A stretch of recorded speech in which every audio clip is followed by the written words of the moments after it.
Meal again because you're cutting out all the good food because you can't afford the gas, right? Wait until you see your next PG&E bill. No more meals out and no more hair because you're going to be pulling that out as well, too. Do what I did. Planet Solar. When you have a solar system put in by Planet Solar, you literally lock in your energy price forever. Don't you wish it could be that way at the gas pump? Sorry, but you can't do that there. But you can do it for your home with Planet Solar, and it all began for them right here in Central California. One of the things I really liked about these guys is their financing. Don't let the rate hike scare you away from going with Planet Solar. And they are really quick and good and efficient on installation, and they have become masters at putting together a complete solar package with a solar battery. So you've got the juice when PG&E says, no, you don't need it because we're trying to conserve to save the world. Click planetsolar.com. Do that. Call them at 228-9245. Great news, Fresno. Vintage Days at Fresno State are back April 14th through the 16th. It's 3 days of big fun with something for everyone, including all the delicious food, fun, games, live music, a craft fair, and more. The kids will enjoy the petting zoo and train ride. See all the action on Vendor Alley, including employment opportunities. The return of Vintage Days at Fresno State is proudly sponsored by Portive Subs, Own a Car, Noble Credit Union, and KMJ. For details or vendor booth availability, go to kmjnow.com.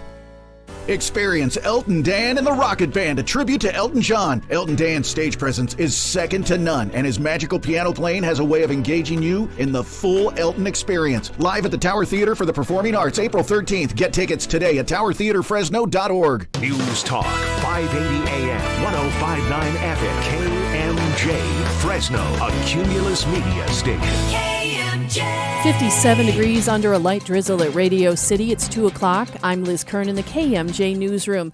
A Kings County supervisor is now calling on Governor Gavin Newsom to tour flood damage in Corcoran.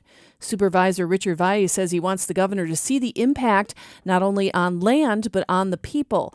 Valle says many farm workers have already lost more than a month's worth of wages and there's no relief for them. Corcoran also requesting $5 million in state funding to beef up a levee protecting the city and 2 state prisons. The state of California now asking the White House for more help dealing with the storm-related damage. Governor Gavin Newsom requested a presidential major disaster declaration for several counties, including Tulare and Mariposa. This follows Newsom's earlier request for a presidential emergency declaration, which was granted. This ask would make more people eligible for help through housing, food aid, counseling, medical, and legal services. We're told this would also help local governments with paying for their emergency response costs. And that was Fox 26 News anchor Liz Gonzalez.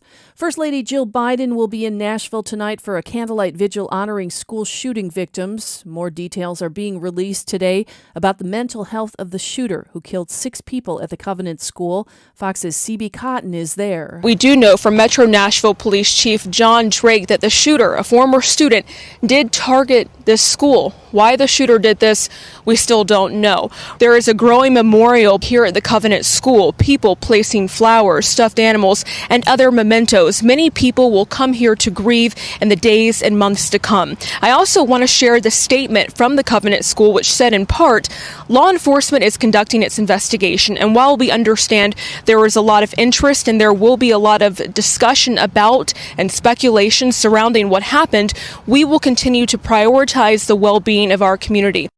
The FDA has just approved Narcan without a prescription. Here's Fox's Eben Brown. The U.S. Food and Drug Administration is now approving a 4-milligram dose of naloxone to be sold over the counter at pharmacies with no prescription from a physician needed. In the case of opioid overdose, the inhalable drug is able to bind with and inhibit an opioid such as oxycodone and stop or even reverse overdoses. It is often known by the brand name Narcan. Public health experts say it is a vital tool in curbing deaths due to overdoses, which have been rising to great numbers. The FDA says it might still be some time before manufacturers can get the product to stores. Eben Brown, Fox News. Today is National Vietnam War Veterans Day. Here in the Central Valley, the Clovis Veterans Memorial District held a celebration saluting veterans and their families for their service and sacrifice. CEO Lorenzo Rios speaking to our news partner Fox 26. One of the comments made was, our sacrifice has been recognized by some of the community, but our families has not. And so they've taken the initiative to honor their families today. It was in March 29, 1973, the day the last U.S. combat troops departed Vietnam. Valley Congressman Jim Costa and other lawmakers want to help shoppers to better understand the cheese that they buy. KMJ's Ag Director Don York explains. Representative Costa and 6 other lawmakers introduced the bipartisan bill called the Curd Act. The bill, according to Costa, would create a formal definition of natural cheese. That's a term commonly used on food packaging right now that has no official definition. Under the Curd Act, natural cheese would be defined as cheese that is produced from animal milk or other dairy ingredients. Examples include cheddar, Swiss, and cream cheese. A companion bill also introduced in the U.S. Senate. Don York, KMJ News. On Wall Street, the Dow gained 323 points. Now here's Fox 26's Justin Willis with our Wednesday forecast. More rain through tonight with another quarter to a half inch on the valley floor. Winter weather advisory through tonight above 4,000 feet, up to 4 feet of snow in the Sierra. Flood watch for the foothills also through tonight with excess runoff headed downstream and continuing the flood advisory for the San Joaquin and Kings Rivers. Winter weather advisory en route to Southern California. Watch for snow on the Grapevine and Tehachapi Pass. Afternoon highs are in the upper 50s, overnight lows in the 40s. From the Fox 26 Weather Center for KMJ, I'm Justin Willis. With news on the hour, on the half, and when it breaks, and always streaming at KMJNow.com. I'm Liz Kern, News Talk 580, 1059 KMJ. Thank you, Liz. In the roadways right now, we do have some light rain being reported throughout parts of the valley on East Swift Avenue and North Van Ness Boulevard. Got an injury accident there. In Selma, East Nebraska at State Route 43. A hit-and-run non-injury accident. Then to Los Banos, westbound 152 at Dinosaur Point. Got a car fire there. Look for emergency personnel heading to the scene there. In Hanford, northbound 41 at State Route 198, the scene of a non-injury accident. And Chowchilla, State Route 233, just north of the 152, a big rig causing a hazard and a slowdown. Next update is 2:17. I'm Greg Lane with KMJ Traffic. When your business information is missing or inconsistent across the internet, search engines won't find you, and customers won't either. Help ensure customers see you and not your competitors. Boost your findability. CumulusBoost.com. CUMULUS Boost.com. Now, KMJ's Afternoon Drive with Philip Teresi and E. Curtis Johnson. 206 News Talk 580, 1059 KMJ. Good afternoon and welcome to the Wednesday installment of your Afternoon Drive. Phone numbers are 490-5858. Toll free, you can join us at 800-776-5858. Find the show on Facebook, Twitter, and Instagram at Drive KMJ. Find it on Facebook Live, YouTube, and Twitch.tv. Also at Drive KMJ. Greg Lane pulling double duty this afternoon to get your calls screened and on the air as I join E. Curtis Johnson back in the KMJ studios. Hey, Philip. Good afternoon. So if you listen to the Ray Appleton program, if you listen to the Broski and Masson program, and most likely if you listen to the award-winning, in fact, 2023 Golden Mike award-winning Fresno's Morning News, you probably heard mention of a little party last night. The sneak preview for the KMJ team of the 100th anniversary of KMJ documentary as produced by Jeff Aiello, Blake Taylor, and Valley Public Television. Pretty happening event. Pretty cool production. That movie looks so good. He did such a good job with that thing. I'm really excited for you guys to see it. It's I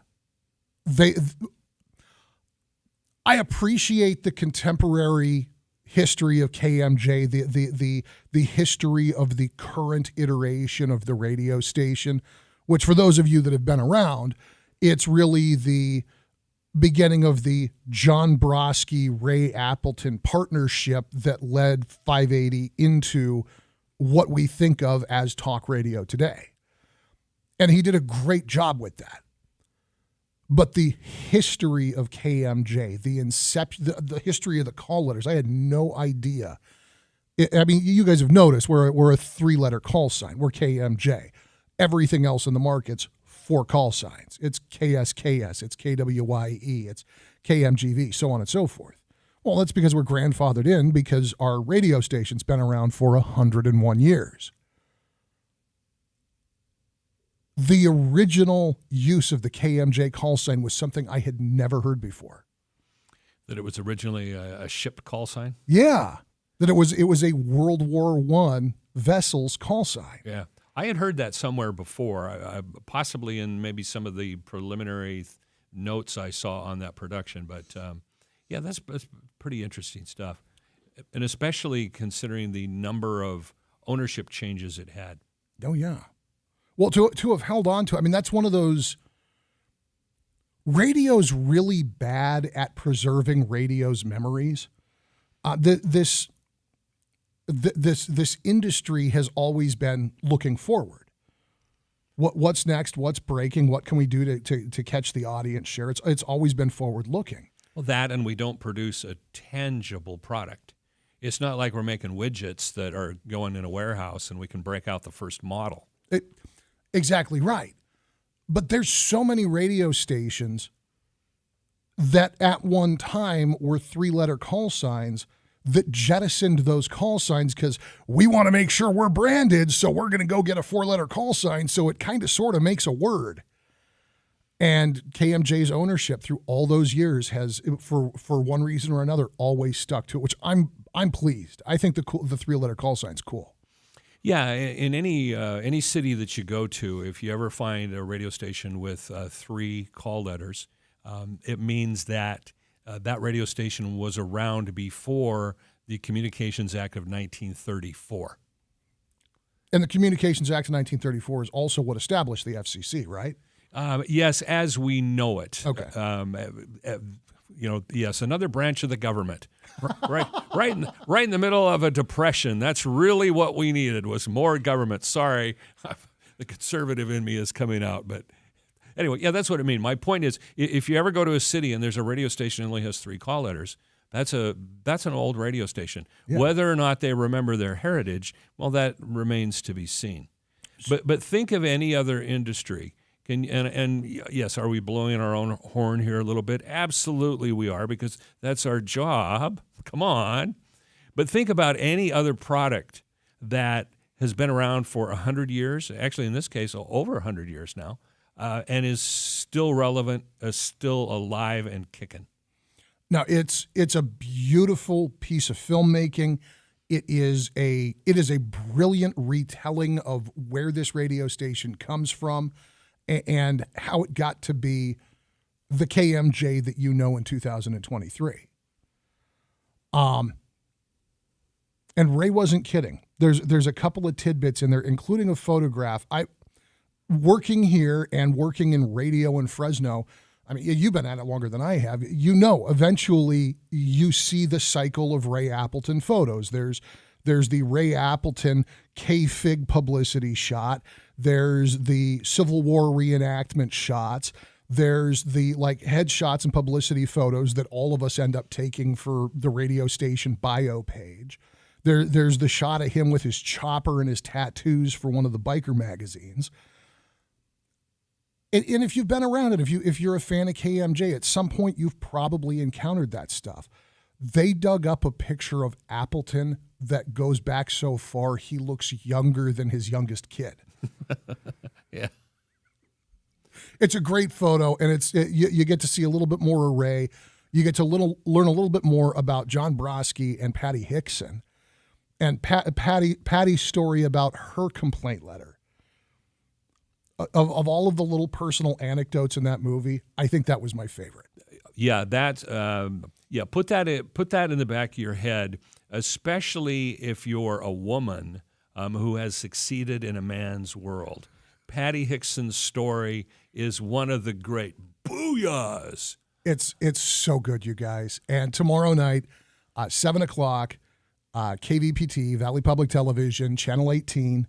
Set your DVR, watch this thing. There's a bunch of different options. And speaking to some skeptics out there, because there may be people thinking, well, wait a second, this is a documentary about a radio station on a television station. What could they possibly show? Oh, they got all kinds of things to show. Oh, yeah. I mean, it's not an hour and a half or however long it was of looking at KMJ call letters. These are historic photos. Of all kinds of aspects of the radio station, the various locations where it was at. A lot of Pop Laval photos of KMJ events. It's not just a history of KMJ. It's a history of communications and broadcasting and publication, because at one point KMJ was owned by McClatchy, which used to own, still does, the Fresno Bee. I mean, it's not just KMJ's history. It's deep-seated Fresno history. Absolutely right. You'll learn about this city. You'll learn about some of the early days of the media landscape and how we got to where we are now. And when I say we, I mean local media, television, newspapers, and radio. It's all in there. They did a fantastic job with it. I have to admit, I did enjoy seeing Ray Appleton in his long hair days. Those were good pictures. As a young man who had long hair in the 70s, I respected that. It was like, yeah, go Ray, go Ray. He's got a couple of shots in there, you guys. And like I said, there's one, and I've seen the reel. I've been here 13 years, so I'm familiar with the stuff that's been in circulation. And there's a shot in there that you're going to see it and just, oh my God. It's a great photo, but your jaw's going to drop when you see it, because I think it might be the youngest picture of Ray Appleton that doesn't involve him on like a grandparent's knee. Yeah, I know which one you're thinking about, and you just got to see the movie. You just got to see the documentary. So tomorrow night, Valley Public Television, Channel 18, 7 o'clock, they will have it available, of course, on all of their digital on-demand simulcasting that they do, all the live casting online. As I understand it, they are also going to have it available on their YouTube page either as or immediately after it airs. So there's plenty of options. There's plenty of opportunity for you to see it. I learned a secret last night because, as you can imagine, I mean, they flew out to Art Bell's old place to talk to one former KMJ staffer. Don't want to spoil it. You'll know him when you see him. To get his history of the station as somebody who had been here forever and a day. They talked to folks that you haven't heard on the air in decades. And they talked to people that are here today, obviously. But they shot hours and hours of interview footage. And in order to make this work, in order to tell the story in the time that they had to tell it, I know a secret about that bonus footage, and I can't tell you exactly what yet. Suffice to say that tonight is the beginning of the story. Or tomorrow night, excuse me. Tomorrow night's the beginning of the story. Well, you got my interest piqued now. Now I'm trying to figure out what my mind is racing, going, what is Philip talking about? I saw the footage too. Yeah, and he did a great job. And the number of people who immediately started giving me a hard time for wearing a pocket square in my suit jacket was spectacular. Try to dress nice because you're going to be on TV. And, oh, look at that. He does have hair. Yes, I wear a hat because I don't want to comb it every day. I'm the one that doesn't have hair. And I'm not in the movie because I wasn't here then. And that's okay. It's the Afternoon Drive at News Talk 580, 105.9 KMJ. Online, you'll find us at kmjnow.com. And if you're looking for details on the KMJ 100 Years documentary, that is where you're going to find it. When we get back, we've got a story out of Tulare County, another example of Sacramento in their infinite wisdom making it possible for a bad, gal in this case, to go walking free. Meanwhile, Gavin Newsom may injure his shoulder, patting himself on the back. We'll explain on the Afternoon Drive on KMJ. Stick around. On the roadways, East Swift Avenue and North Van Ness Boulevard, got an injury accident there on eastbound 180, just east of Highway 41. A vehicle blocking the roadway. Los Banos westbound 152 at Dinosaur Point. Got a car fire there. Watch your speeds. Roads are slippery in some parts of the valley because there is going to be more rain if it's not already where you are. Next update, 2:33. I'm Greg Lane with KMJ Traffic. This report is sponsored by Blindster.com. Hi, I'm Kyle at Blindster.com. At Blindster, we offer over 50 different custom window treatments, including faux wood blinds and shutters, all at prices less than retail. Plus, we'll send you free samples before you buy. Don't hire an expensive pro. Do it yourself and save big at Blindster.com. Progressive presents Adjusting to the Suburbs. I never thought I'd care about gardening until I bought a house in the suburbs. But now I find myself in conversations about liquid fertilizer, and I wonder, am I the fertilizer guy now? No way. Everyone knows the ratio between phosphorus and nitrogen, right? Yeah, I'm still totally cool. Anyway, when you save with Progressive by bundling your home and auto, that's the easy part of adjusting to the suburbs. Progressive Casualty Insurance Company coverage provided and serviced by affiliates and third-party insurers. I always wanted to learn Spanish, but I never thought I'd have the time. Then I discovered Babbel. Babbel's lessons are fun. They only take like 10 or 15 minutes, and in 3 weeks, presto, you're starting to speak another language, like magic. I love that Babbel's lessons aren't just robots talking. They're voiced by native speakers, so you get the pronunciation just right. If you want to learn a language, there's no faster, easier, better way than Babbel. Babbel. Babbel. Go to Babbel.com to try for free. That's BABBEL.com. Babbel.com. Prescriptions require an online consultation with a healthcare provider who will determine if appropriate. Restrictions apply. See website for details and important safety information. Subscription required. Price varies based on product and subscription plan. Hey guys, did you know there's a generic form of Viagra that works just the same, but is 95% cheaper? And you can get it online? Just go to 4hims.com/radio. Through Hims, you'll get a free medical consultation, discreet shipping if prescribed, a 100% online process, and trusted generic alternatives to the name brands at up to 95% off. That's right, get generic for Viagra, the same active ingredient as brand name Viagra, but for 95% less. It's the same medication, still prescribed by a licensed medical provider, but with zero copay, no expensive appointments, and no awkward face-to-face conversations. To start your free online visit, you need to go to this exclusive address, 4hims.com/radio. That's 4hims.com/radio for your free online visit. FORHIMS.com/RADIO. Clean and healthy water is essential for living your best life. LifeSource is the whole home water system that will change your life. LifeSource gives you filtered and delicious water from every tap, filtering out the bad stuff and keeping the good stuff for a healthier, happier you. No maintenance needed.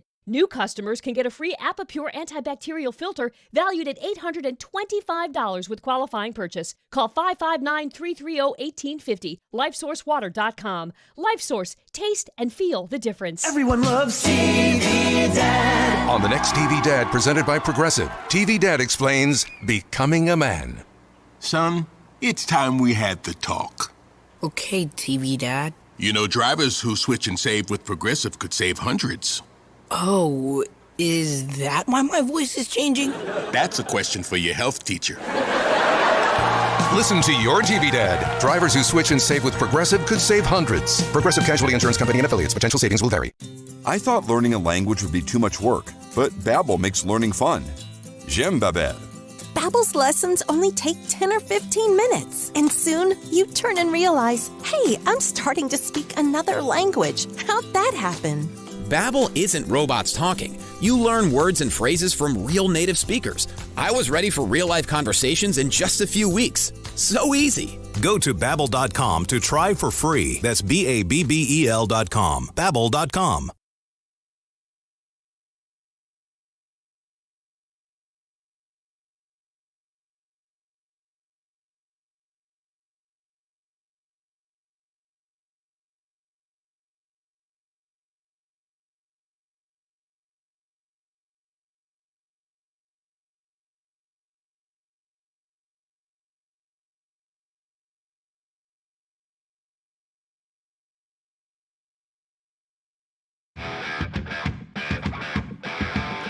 News Talk 580 and 1059 KMJ. This is the Afternoon Drive. My name is E. Curtis Johnson. Philip Teresi is my partner. Okay, Philip, this may be, I know you're married and happily married, so just kind of play along with me, all right? Sure, so sure. Go back to your single days for a second, and let's say that I'm like setting you up. Okay. So these are this woman I have in mind for you. Here are her qualifications. She's 45 years old. Age appropriate. Okay. She was once convicted of stabbing a man in the head. Later found with a sawed-off shotgun while on parole. But she's out on parole, so she's not in prison. So, don't hold that against her. Although she was once sentenced to serve time and probation after pleading no contest to gun and drug charges. And did I mention there was another stabbing in her background? It sounds like she knows how to party. Yeah. So her name is Sarah Garcia, and she's available. Literally, this woman is on the street right now. Oh, and I'm sorry, I didn't want to brag about her too much. In totality, she's had 10 felony convictions, but she's on the street and she's available. So if you were back in your single days, would this be the kind of woman you'd go for? Not with a 10-foot pole if we made Greg hold it. Nope.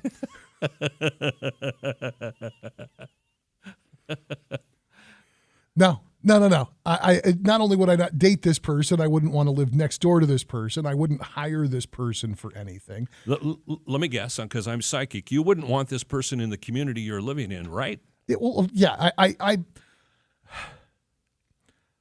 If you've got 10 felonies, we're well past the point where you have demonstrated you can't function in society. Something different has to be done. But maybe she's just misunderstood. I'm sure she is, because if she gets caught with drugs that much, she probably sounds like a lunatic. Maybe she didn't mean to do those crimes.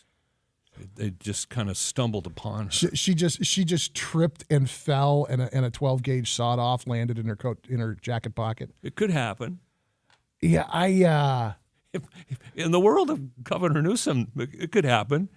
What I've just described makes just as much sense as what he's done in letting these people out early. There's no surprise to be found here that the district attorney of Tulare County, Tim Ward, is frustrated, expressing a little bit of outrage, and he says that instead of debating new laws, we need a court system that's willing to say enough is enough. And what he's talking about is he's talking about AB 109. He's talking about Props 47, 57. He's talking about the gutting of the three strikes law. But wait a second. Governor Newsom's going to fix up San Quentin. That's prime real estate in Marin County. It's got a view of the bay. It's beautiful there. Have you ever been up there? Yes, I have. It's beautiful. Well, I mean, not as an inmate, but No. I've driven by as fast as I could. No, but if you stand with your back to the prison, it really is prime real estate. Like, it would be a beautiful place to build a nice little subdivision. Yeah. And I'm sure it's definitely not haunted. Oh, of course not. Of course not. But doesn't she sound like a prime candidate that's maybe misunderstood, and the governor can put her up in one of those new San Quentin condos that he's building to rehabilitate her? Here's the trade I want to make. All right. As long as Sarah Garcia is loose, as long as she's out of custody, I think that we should put an Airstream trailer on the grounds of the governor's mansion so Gavin can keep an eye on her. But if Gavin wants to turn San Quentin Prison into this Scandinavian incarceration model, and I understand why people are looking at it and going, okay, seriously, he's turning it into a bunch of condos for convicts. Yeah, okay. You go ahead and redecorate San Quentin, but you have to keep the people in it. Yeah, that would be a requisite. Absolutely. I don't care. Give them blonde wood. Give them quartz countertops. Fine. Whatever. 24-inch flat screen TVs with basic cable in every cell. Can we please just, for God's sake, stop letting violent criminals, and I know the arguments, well, she didn't do anything violent. She just had a gun. Do you think that she had the gun because she was getting frustrated by that wascally wabbit while she was out slinging dope? Okay, well, I got to keep up her street cred, and not to correct you, but she was once convicted of stabbing a man in the head.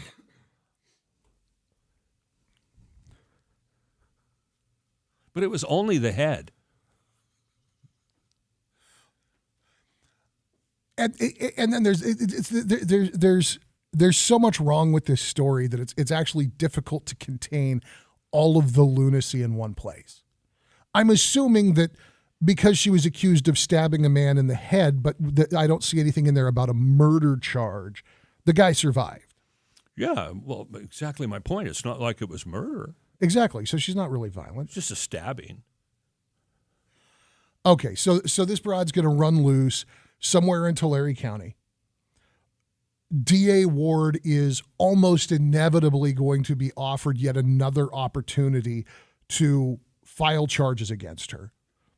And unless she does something that Gavin Newsom deems worthy of attention, we're just going to keep this up until she kills herself, she gets killed by one of her druggy scumbag friends, or she finally destroys some innocent life. Unfortunately, that's true. But here's one other option. And again, I'm trying to stay on Governor Newsom's good side here for whatever reason. But here's a way to incorporate another one of his policies. Since he insists on having revolving door exits for people like this, we turn those revolving doors for these prisoners in and out of prison. We hook up generators to those revolving doors. And we feed that into the grid, and then it's not violent criminals on the streets. It's people contributing to society, helping to generate electricity and lower California's carbon footprint. I knew when you were going in the direction of hooking up motors. There was a part of me that knew realistically that this was going to go in the direction of turbines. But there was a little tiny piece of me that hoped, outside of all reason, that you were going to suggest that we hook them up to the other kind of turbine so we can mulch these people and use them to fertilize the new grounds around San Quentin. Well, dang it. I was saving that for the next break. What are we going to talk about next? Well, we're going to talk about what Gavin Newsom thinks the true priority for the state of California is. Not safety, not public order, not keeping criminals in prison, not letting the consequences of your choices impose themselves upon you naturally. We're going to talk about what Gavin Newsom thinks is really at the center of the beating heart of the people of the state of California. But first, we're going to go to an update of headlines with Liz Kern in the KMJ newsroom. KMJ News now.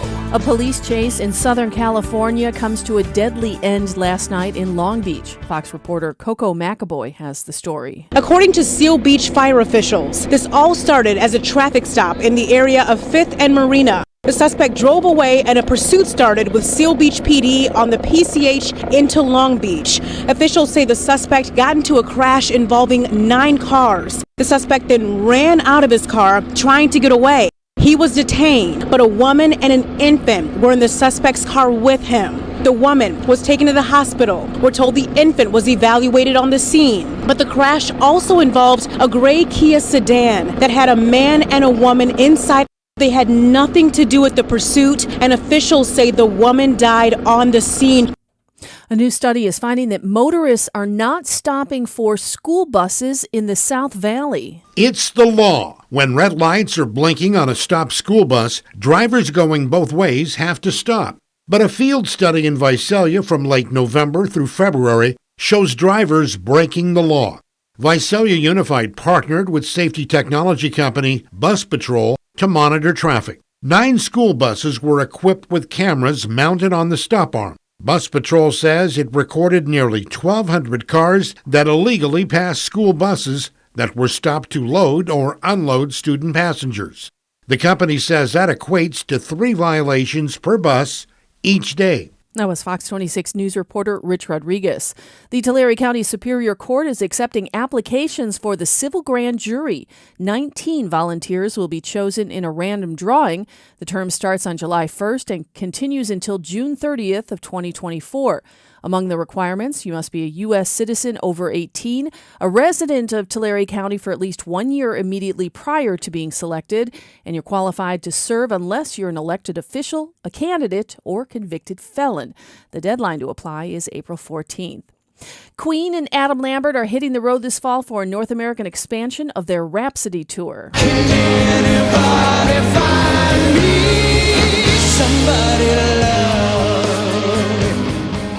The band boasts a new production with some new songs added to the set list and a few surprises that members will not reveal. The tour is making 14 stops throughout the U.S. and Canada, including shows in New York, Atlanta, Denver, Boston, Toronto, Chicago, and Dallas, before closing out in Los Angeles in November. On Wall Street, the Dow ended positive, up 323 points, closing at 32,717. The S&P 500 added 56 points. NASDAQ gained 210.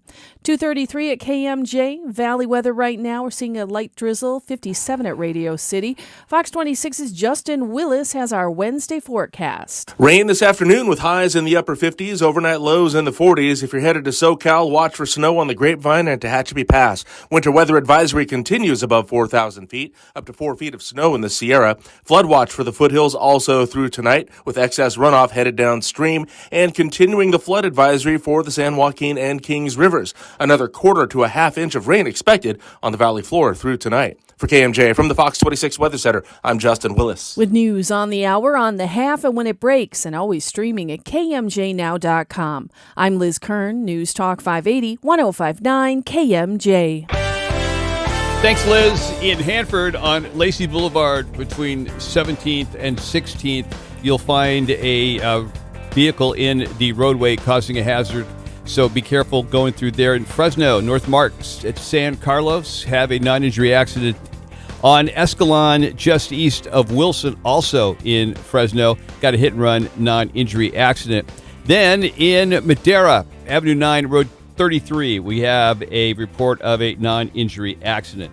Next update happens at 2:47. I'm Greg Lane with KMJ Traffic. This report is sponsored by Monterey County Convention and Visitors Bureau. Spring is here. That means it's time for new adventures. Hiking, golf, wineries, beaches. Well, it's all waiting for you in Monterey County. Find the best rates on hotels for every kind of traveler. Book direct at cmonterey.com/hotels. Donate your old vehicle to carsforkids.org, the best car vehicle donation program. Your generosity changes the lives of kids right here in our community with a second chance to build a better future. Before you sell or give away that old vehicle in any condition, please donate it to carsforkids.org. Carsforkids.org takes cars, trucks, motorcycles. Pickup is free, plus you'll get a $50 Visa gift card as a special thank you. It's so easy to donate at carsforkids.org.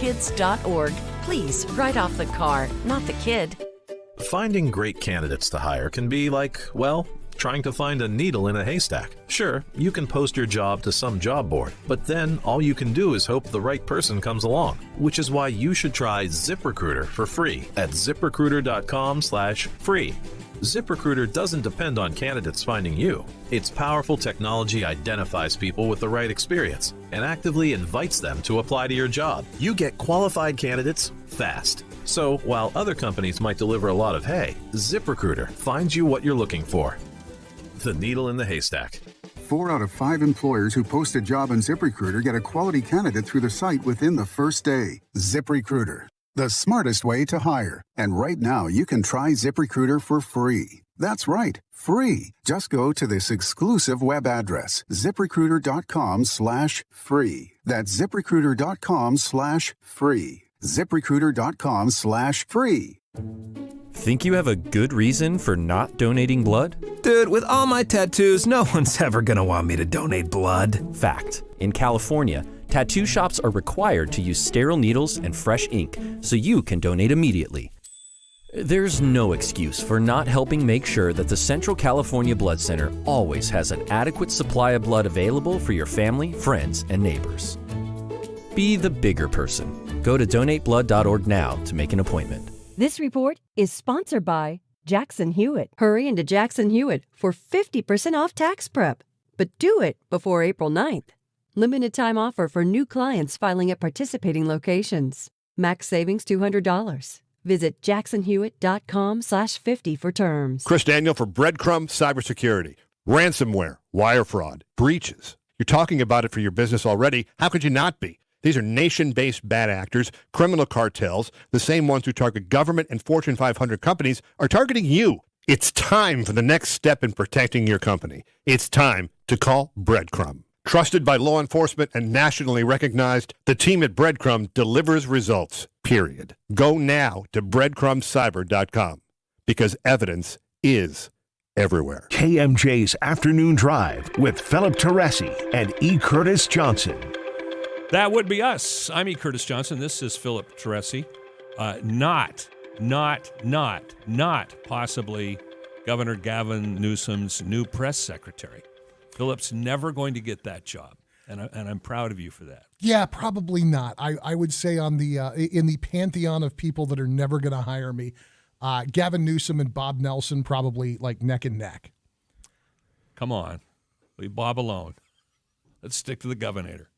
In this case, we are absolutely going to stick to the governor. While in Tulare County, a 10-time felon goes free after, let's see, stabbing somebody in the head, getting caught with a unlawfully possessed shotgun, narcotics possessions, and just a whole delightful laundry list of antisocial behavior. Stabbing people in the head. Yeah.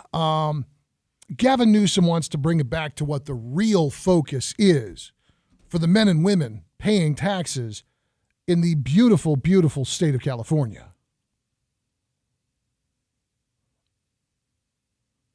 Maybe, if the page is going to load. What do you know? Something else from the governor that doesn't work properly. A bill that will end the oil industry's ability to operate in the shadows by forcing them to open their books and penalizing them for ripping off Californians at the pump. We're not just protecting Californians, we're loosening the grip, the vice grip that big oil has had on our politics for the last 100 years. Look, any success we possibly can have on a clean energy transition depends on the erosion of big oil's political power. With this bill, the California legislature has handed big oil a major defeat. The momentum we built to break the grip of the fossil fuel industry is undeniable, but they're not going to go away. Mark my word, they won't go away without a fight. And now they're creating, by the way, another controversy, a fake controversy over something called ESG.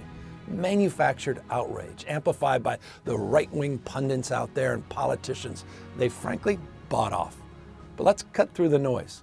The new war on ESG is nothing more than big oil trying to force public investments into oil companies. To stop investors from pulling their money out, big oil and dirty coal have conjured up an entire new narrative that hides behind their real aim. Okay, I'm sorry. There's like another minute left in this, but I got to stop here for a minute. So this ESG phenomenon that he is talking about, this is a push by some, admittedly, frequently on the left, folks who are focused on environmentalism, to discourage retirement funds, index funds, public retirement funds from investing in fossil fuel industries. Anything that doesn't reduce climate change, doesn't reduce carbon in the atmosphere, anything of those natures. Those investments would be verboten. So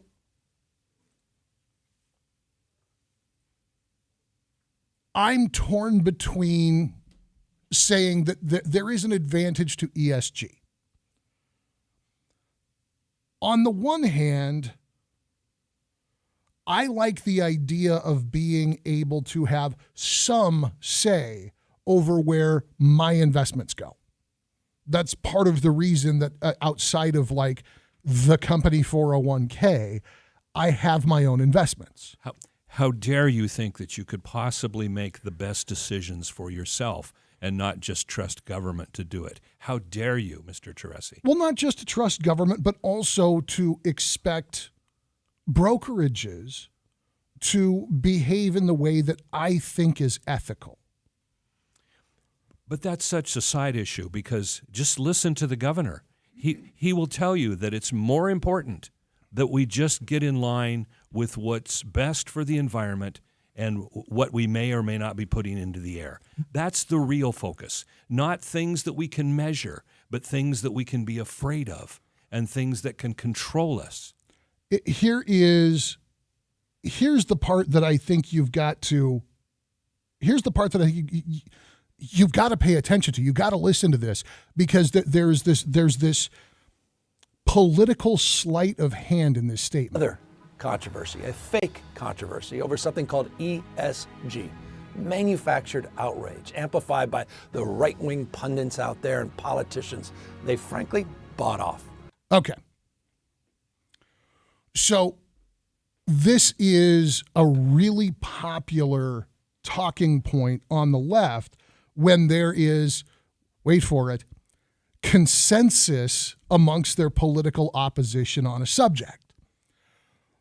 Well, the oil magnates, well, the railroad magnates, well, the robber barons have bribed and cajoled the chattering class into supporting this agenda. Guys, I'm not saying that I can't be bought. In fact, just the opposite. I absolutely could be bought. There is a price tag. It's high, but if you want me to go bye-bye, $3 million. For $3 million, I will walk out of here and never utter another word on the radio. Being the good capitalist, if anybody has that, I'll do it for $2.5 million and beat my buddy out. He's going to underbid me on quitting. See, that's capitalism at work right there. In terms of the shadowy puppet masters of the right-wing regime and the bribes and the cajoling and the oversight of the content that I'm going to present to you. I am in my 13th year of employment at this radio station. I have been on the air at this radio station, coming up on 9 years, when you count the Saturday show. Okay. Doing my own show, not counting the time that I just was chiming in with Chris. In that time, I can tell you guys the marching orders that I have received from our corporate overlords. Give the boss a heads up before you start punching local politicians in the nose on the air. Don't do stories about sex robots. And don't complete the Snoop Dogg quote, faux shizzle.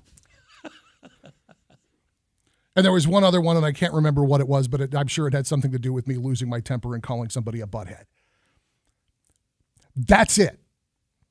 That's it. That's all of the shadowy overlord oversight I have gotten in 13 years. And I am absolutely certain that the nice man down the hall that signs my paycheck could explain to you in totally logical reasons why he doesn't want me to say or do those things. I have never, ever had some trench-coated representative of an oil company meet me at any of our town's fine steakhouses to slip me an envelope of cash, to talk approvingly of their industry. It has never, ever happened. And I'm willing to bet that if you go and you talk to anybody who does what E. Curtis Johnson and I do in talk radio at any of these talk radio stations, you'll get the same answer. Nope, but I wish they would.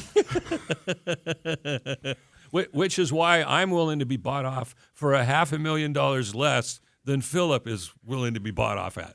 Gavin Newsom wants you to believe that the ESG investment pushback is some kind of orchestrated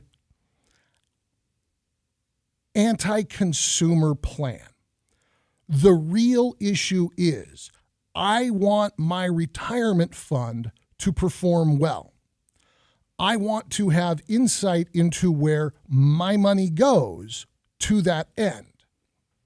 And so I want the option of seeing what investments there are and are not being made in my name. I personally think that fossil fuels are going to be a part of the reality of American life for the rest of my life. No doubt.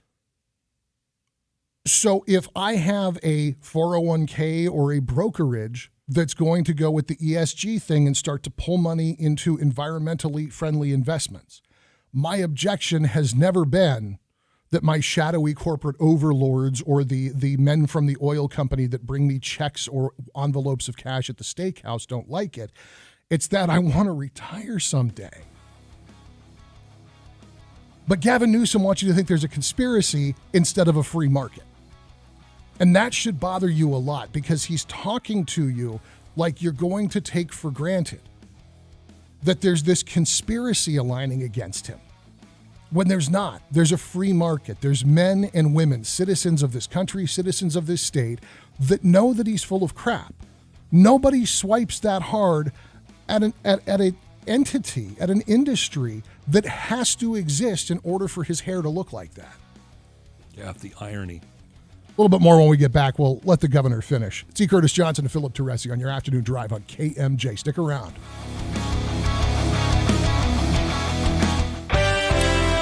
Got some serious problems just coming in up near Shaver Lake.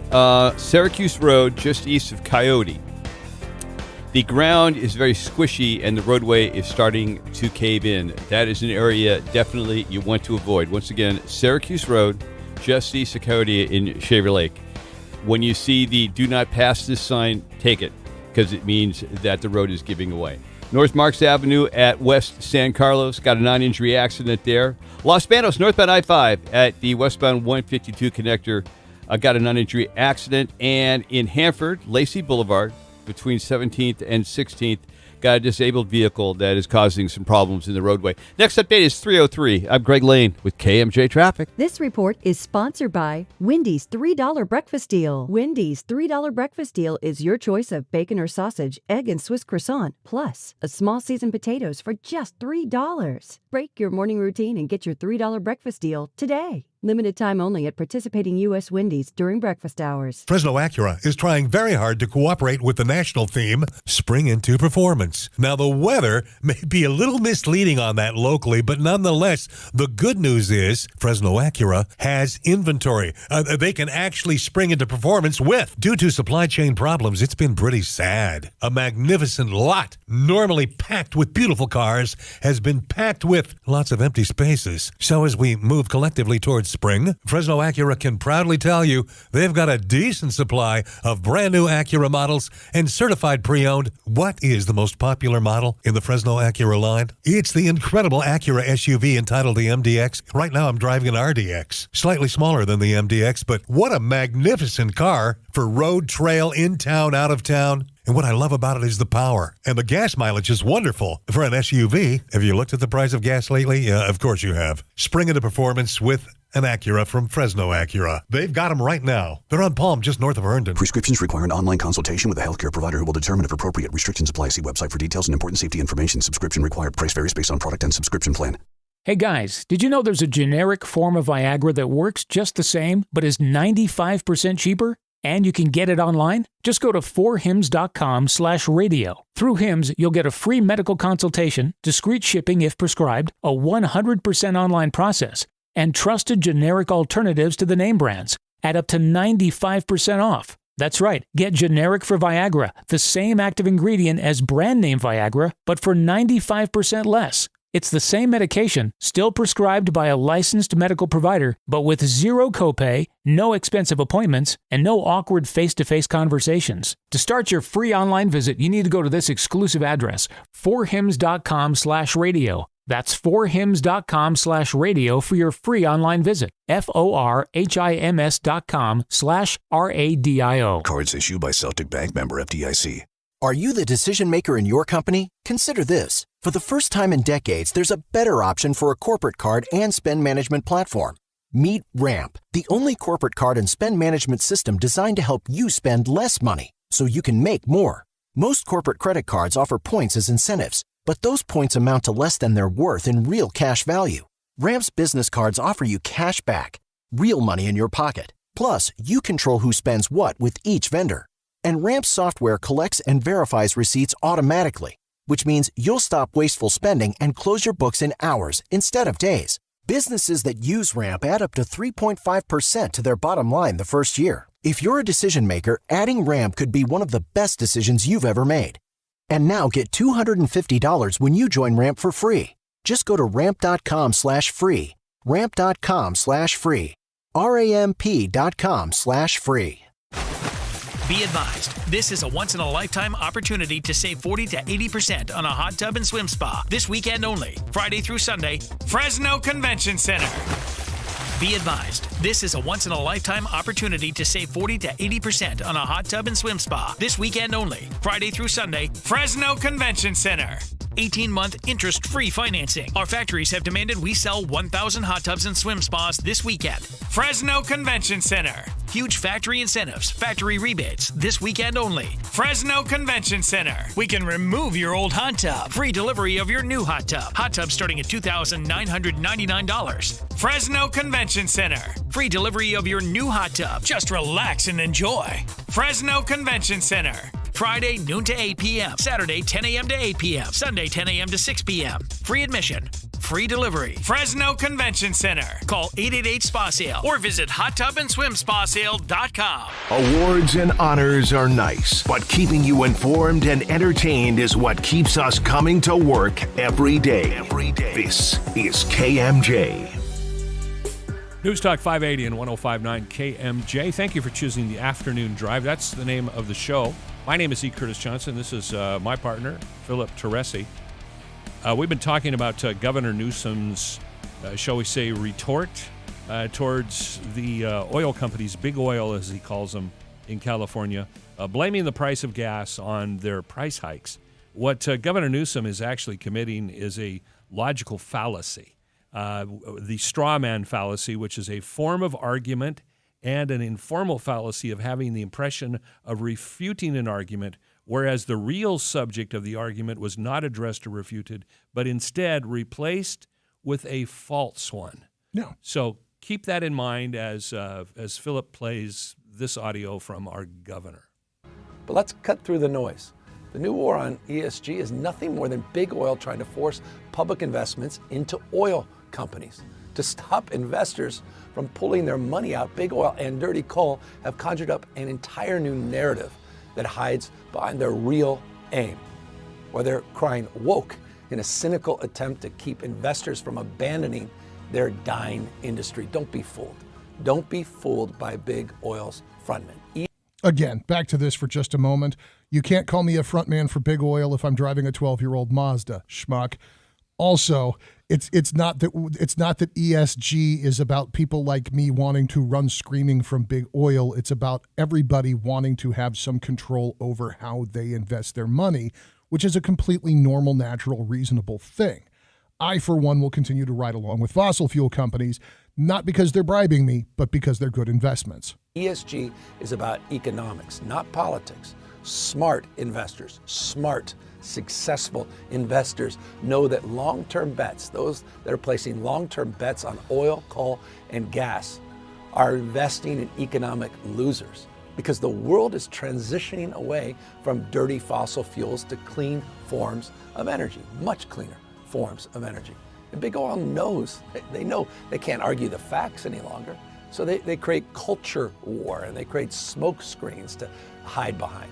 We see through them, and now we've done something. We've done something very meaningful about it. Big oil's grip on our pocketbooks, your pocketbooks, and our climate is now weakened, and Californians are better off for it. And I want you to know we're just getting started. That's the frightening part right there. He's just getting started on this. He thinks he's just getting started. The ESG movement dies under the weight of its own success or failure. Investing is always about money, and trying to insist that ESG will die because of wokeism is as silly as pretending that people looking sideways at ESG are taking bribes from big oil. The man's arguments, he stands there and says to you, one, he's giving you investing advice, which I'm curious to see what the legality is of that. You know, the governor of the state of California who's got his fingers in all these other pies telling folks how to invest their money. Yeah, the hypocrisy is not lost. But it's this fascinating misdirection. Well, big oil's hiding behind a smokescreen where they've got their front one going out and trying to tell you that okay, but what are you doing, bro? Because the world is not moving away from fossil fuels. California is moving away from fossil fuels under the weight of the environmental lobby. The world is not. Look at the output of China. Look at the output of Russia. And clearly he didn't pay attention to what President Biden just did about new oil leases in the Gulf of Mexico that we'll talk about in a bit. It's the afternoon drive at News Talk 580, 105.9 KMJ. E. Curtis Johnson, Philip Teresi. and your calls. 490-5858, 800-776-5858. News is next. Stick around. Missed part of the show? Get the Afternoon Drive podcast at kmjnow.com or by searching KMJ's Afternoon Drive in Amazon Music or Stitcher. It wasn't raining when Noah built the ark. This is Christina Mousson with Gar Bennett. Blooms are bursting out all over, but heavy rain and colder temperatures are keeping busy bees away. Healthy trees and fields are essential, and the trees with the most roots win. Don't wait until April to take action. Soil nutrients and foliar products are essential for stimulating as much root growth and leaf expansion as possible. And be ready for another round of calcium and nitrogen. Gar Bennett's PCAs and CAMs are experts at timing, treating, and delivering solutions on time and on budget. They design programs that produce great yields and quality fruit. Grow with Gar Bennett, the growing experts, for the best water, irrigation, nutrition, regulatory, and crop care advice and products at 800-696-6108 and online at garbennett.com. Gar Bennett, we help growers feed the world at 800-696-6108 and online at garbennett.com.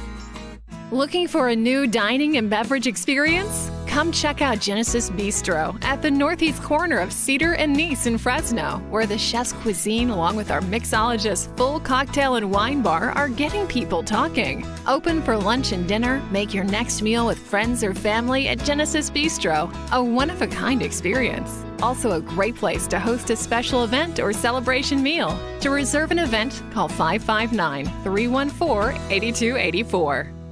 Are you a talented hairstylist looking for a change? Check out 8028 Salon at Cedar and Nice, where we have open stations available and a move-in special. 8028 Salon offers a unique location and atmosphere for you and your clients.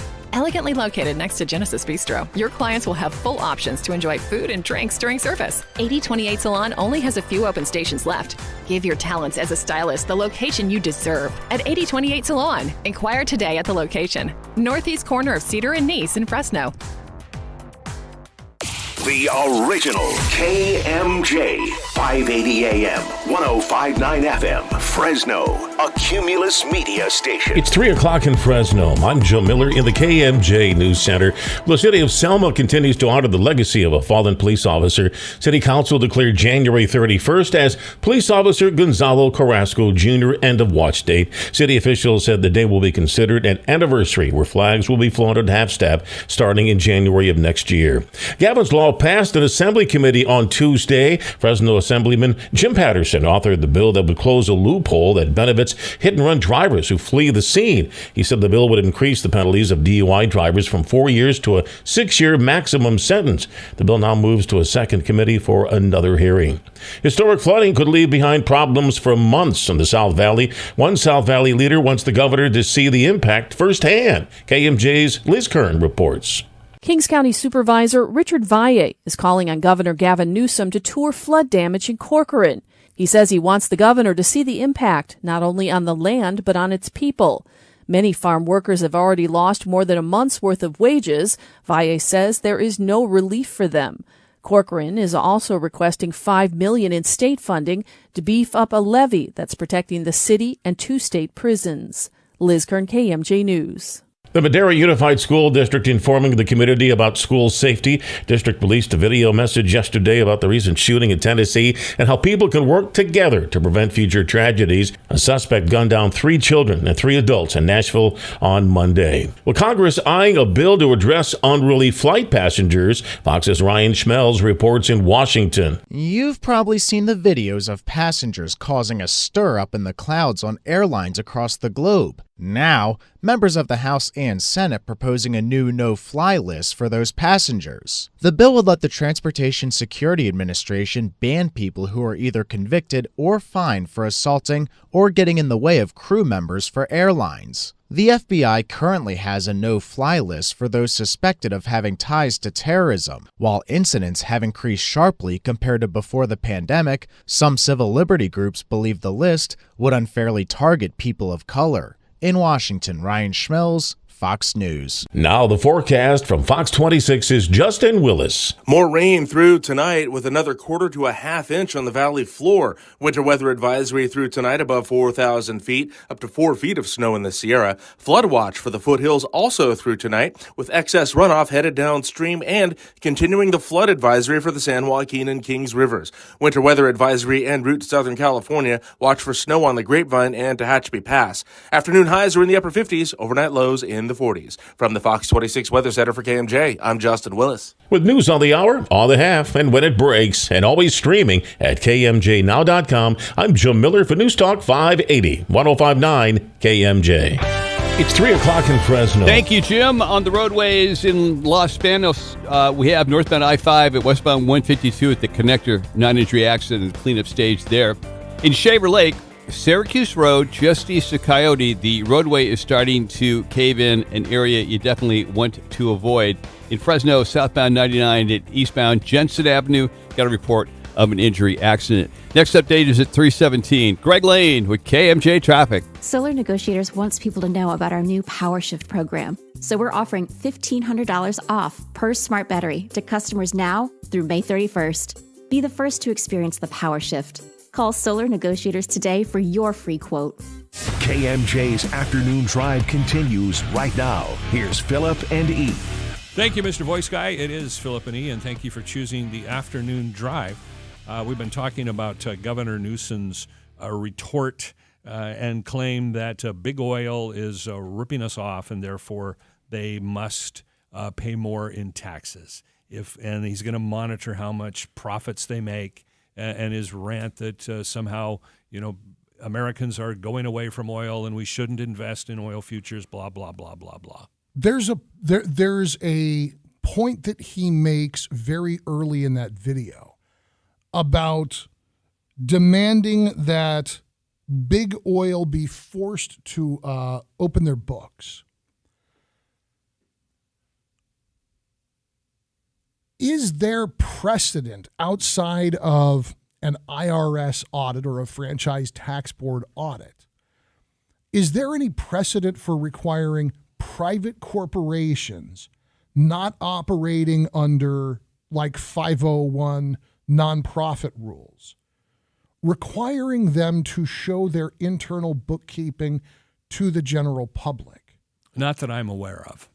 Okay, so I'm not crazy. Like you and I aren't going to be able to go and look and see exactly what ExxonMobil's been doing with their money right now. You and I can't show up and, hey guys, we buy gas. I want to see what you're doing. No, I don't believe so. I mean, as publicly traded companies, there are certain financial statements, and I'm using loose terms, that have to be revealed for investment purposes. But in terms of an open look at all of the expenditures that an oil company makes, I do not believe that there's any law on the books requiring that. This to me sounds more and more like government overreach in every possible way. But I didn't want to distract from this because the bigger piece was his investment advice, really. Yes, investment advice from Mr. French Laundry dude. I don't think so. But I wonder if the governor has had any conversations with President Biden lately. Yeah. Because the day after Governor Newsom made his claim that big oil's going away, President Biden, along with the Department of the Interior, has now opened up 313 tracts of oceans, 313 tracts of ocean, which spans 1.6 million acres in the Gulf of Mexico for new oil drilling. Yeah. So out of the mouth of Governor Newsom, big oil's going away. People won't be investing in oil. We're not going to need petroleum products anymore. But the senile guy in Washington, D.C. is opening up more tracts in the Gulf of Mexico. Oh, and gee, what about those millions of acres he opened up in Alaska a couple of weeks ago? It seems to me that maybe the governor should check with the federal government about what the real future and the real need for fossil fuels are before he declares it a passé industry in California. One of the things that stands out to me in this, because you talk about this dying, failing industry that nobody should invest in,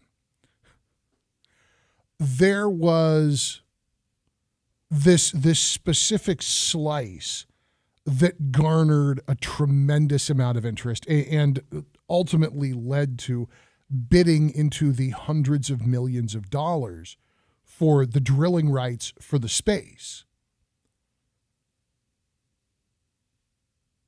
The bids will eventually get evaluated by the government, meaning the Biden administration, in the coming months. But this wasn't just that 1.6 million acres. The total made available was 73.3 million acres. The amount of real estate covers, if we were talking about land, an area the same size as the country of Italy. Now, the author doesn't miss the opportunity to point out that this is about a month before the 13th anniversary of the Deepwater Horizon oil spill disaster, which is absolutely a cautionary tale for anybody who's going to try and engage in this exploitation. But this sale has the potential to extract more than 1 billion barrels of oil over the next 50 years. That doesn't sound like we're ready to go belly up. Yeah. 50 years. Again, the federal government opening up oil drilling in a recognition that we're going to need some oil for the next 50 years. You and I will be both long and gone by the time that this lease runs out. Yeah, I will be in the first decade of my second century at that point. No, I won't. I'll be in my 90s. So I might be alive. Maybe. Well, we'll see. Yeah, you've seen how I treat my body. Potentially, I could be alive. And you know what 50 years and 1 billion barrels of oil and 4.4, I'm not even sure what that designation is, but it's a hectares? No, 4.4 TN. Is it trillion cubic feet of gas? Trillion, yeah. That's trillion cubic feet of gas. So to my brain, and maybe this is me just being naive and not getting on board with the ESG investing vibe, or taking Governor Newsom's, I'm sure, very worthy investment advice. 50 years of oil and natural gas sounds to me like retirement security. Yeah, which kind of sounds like exactly the opposite of what Governor Newsom is saying about no one should be investing in any oil futures or in any oil stocks because it won't be around. Now, you pointed out that this came just 2 weeks after the Biden administration approved this drilling endeavor in Alaska. That's called the Willow Project. Did you see what the expectation for the extraction is on the Willow Project? I did, but I do not have the numbers for that project in front of me. 600 million barrels of oil. Oh, well, that's hardly anything at all. Well, based on this, oh God, I'm not retaining the names today. This ocean bid, this massive amount of in the Gulf of Mexico. Rights. Yeah. Whatever the name of it is, it's in the Gulf of Mexico. Based on the numbers that they have put out, this sounds to me like 25 years of oil extraction. If 1 billion barrels of oil can be extracted over 50 years, 600 million can be extracted in half that time because you're not fooling with the water. So, I understand that there's more to it than just sticking a hose in the ground, but I'm willing to bet that drilling in Alaska is not, from an engineering standpoint, more challenging than deep water drilling. Yeah, I think you're correct on that. Alaskan drilling certainly has its challenges. That's a pretty frigid environment, an extreme harsh environment. You've got challenges with pipelines sometimes spring leaks. You know what pipelines also produce? Jobs. Yeah. really good paying jobs. Very well paying jobs. I had a guy on, and I don't remember his name, but dude, if you are out there, I have cited this over and over again, talking about vocational education versus college. That was, we'd gotten in, I don't know, Mike Rowe had done something and it popped up in the news with Mike Rowe work, something like that. And we got onto the subject of college education and the tremendous potential that can represent versus vocational education versus just going to work. And this guy calls in and he's telling me, he's like, I tried a semester at college. It wasn't for me. And so I went down to the union hall and eventually got hired on as an apprentice at a plumbing shop.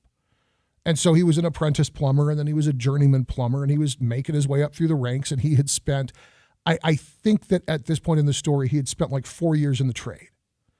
And so I don't know if he was like a full-blown master plumber yet, but he was now working. He was supporting himself, supporting his family, working as a plumber with a high school diploma. And he stops by the union hall and he sees this job posting about looking for people with pressure testing experience. And that's something that it's kind of a specialty. A lot of plumbers can do it generally, but a good pressure tester is a specialty. And he was a good pressure tester. That was it was one of those points of curiosity for him. And he'd gotten good and he'd gotten a certificate and he could do it. And he decided, well, I'm going to call on this. And he calls on and they said, oh, how are you with large bore lines? Well, he's thinking like commercial plumbing. Okay. And he's like, yeah, I was like, I don't know what you're talking about exactly, but I do commercial. And they said, no. Like a pipeline, like an oil pipeline.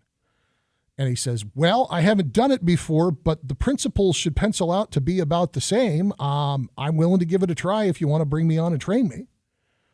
And so they brought him in. So this guy, 5 years after graduating high school, is working as a pipeline pressure tester. Now, he's acknowledged, like, there's parts of the job that are dangerous. And a good pipeline pressure tester will have an assistant whose only job is to watch out for polar bears. Yeah. But that's okay because his salary was $230,000 a year, 5 years after graduating high school with no other formal education. It's good work if you can get it.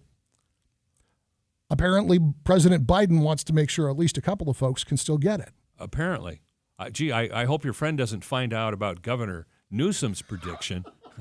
If I remember right, that dude was like when we were talking, he was in the process of packing a U-Haul to go to Idaho.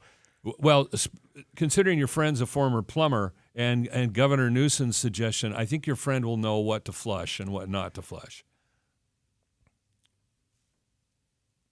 I do believe in the value of fresh water, of clean air, of my kids being able to go drink from the hose and play outside and not need inhalers or filters or masks. I'm on board with all of that. But we are still at a point where renewables account for a tiny fraction of energy consumption here in California, much less across the country, and certainly on a global scale. We have a population that still reacts to the idea of nuclear power like you're suggesting that they barbecue a child. Yes, in the same breath that we're so short on electricity, they had to renew the license on a nuclear power plant that was scheduled for shutdown. I'm not going to lose sleep over this because I think that the market will win. I don't know if it'll win overnight. I don't know if it'll win before I give up on California. I know that the market will win. I'm not going to lose sleep over this. But when you get to the level of confusion and disinformation that two of the most prominent Democrats in the country can't even get into alignment on their team's version of what we're supposed to be doing environmentally, how can you expect the average voter, I watched 15 minutes of news last night after dinner, and I listened to 15 minutes of news this morning on my drive to work, and that's all the news that I have time to consume. How do you expect that person to vote or spend intelligently in any of this when these guys can't make up their minds whether they're coming or going?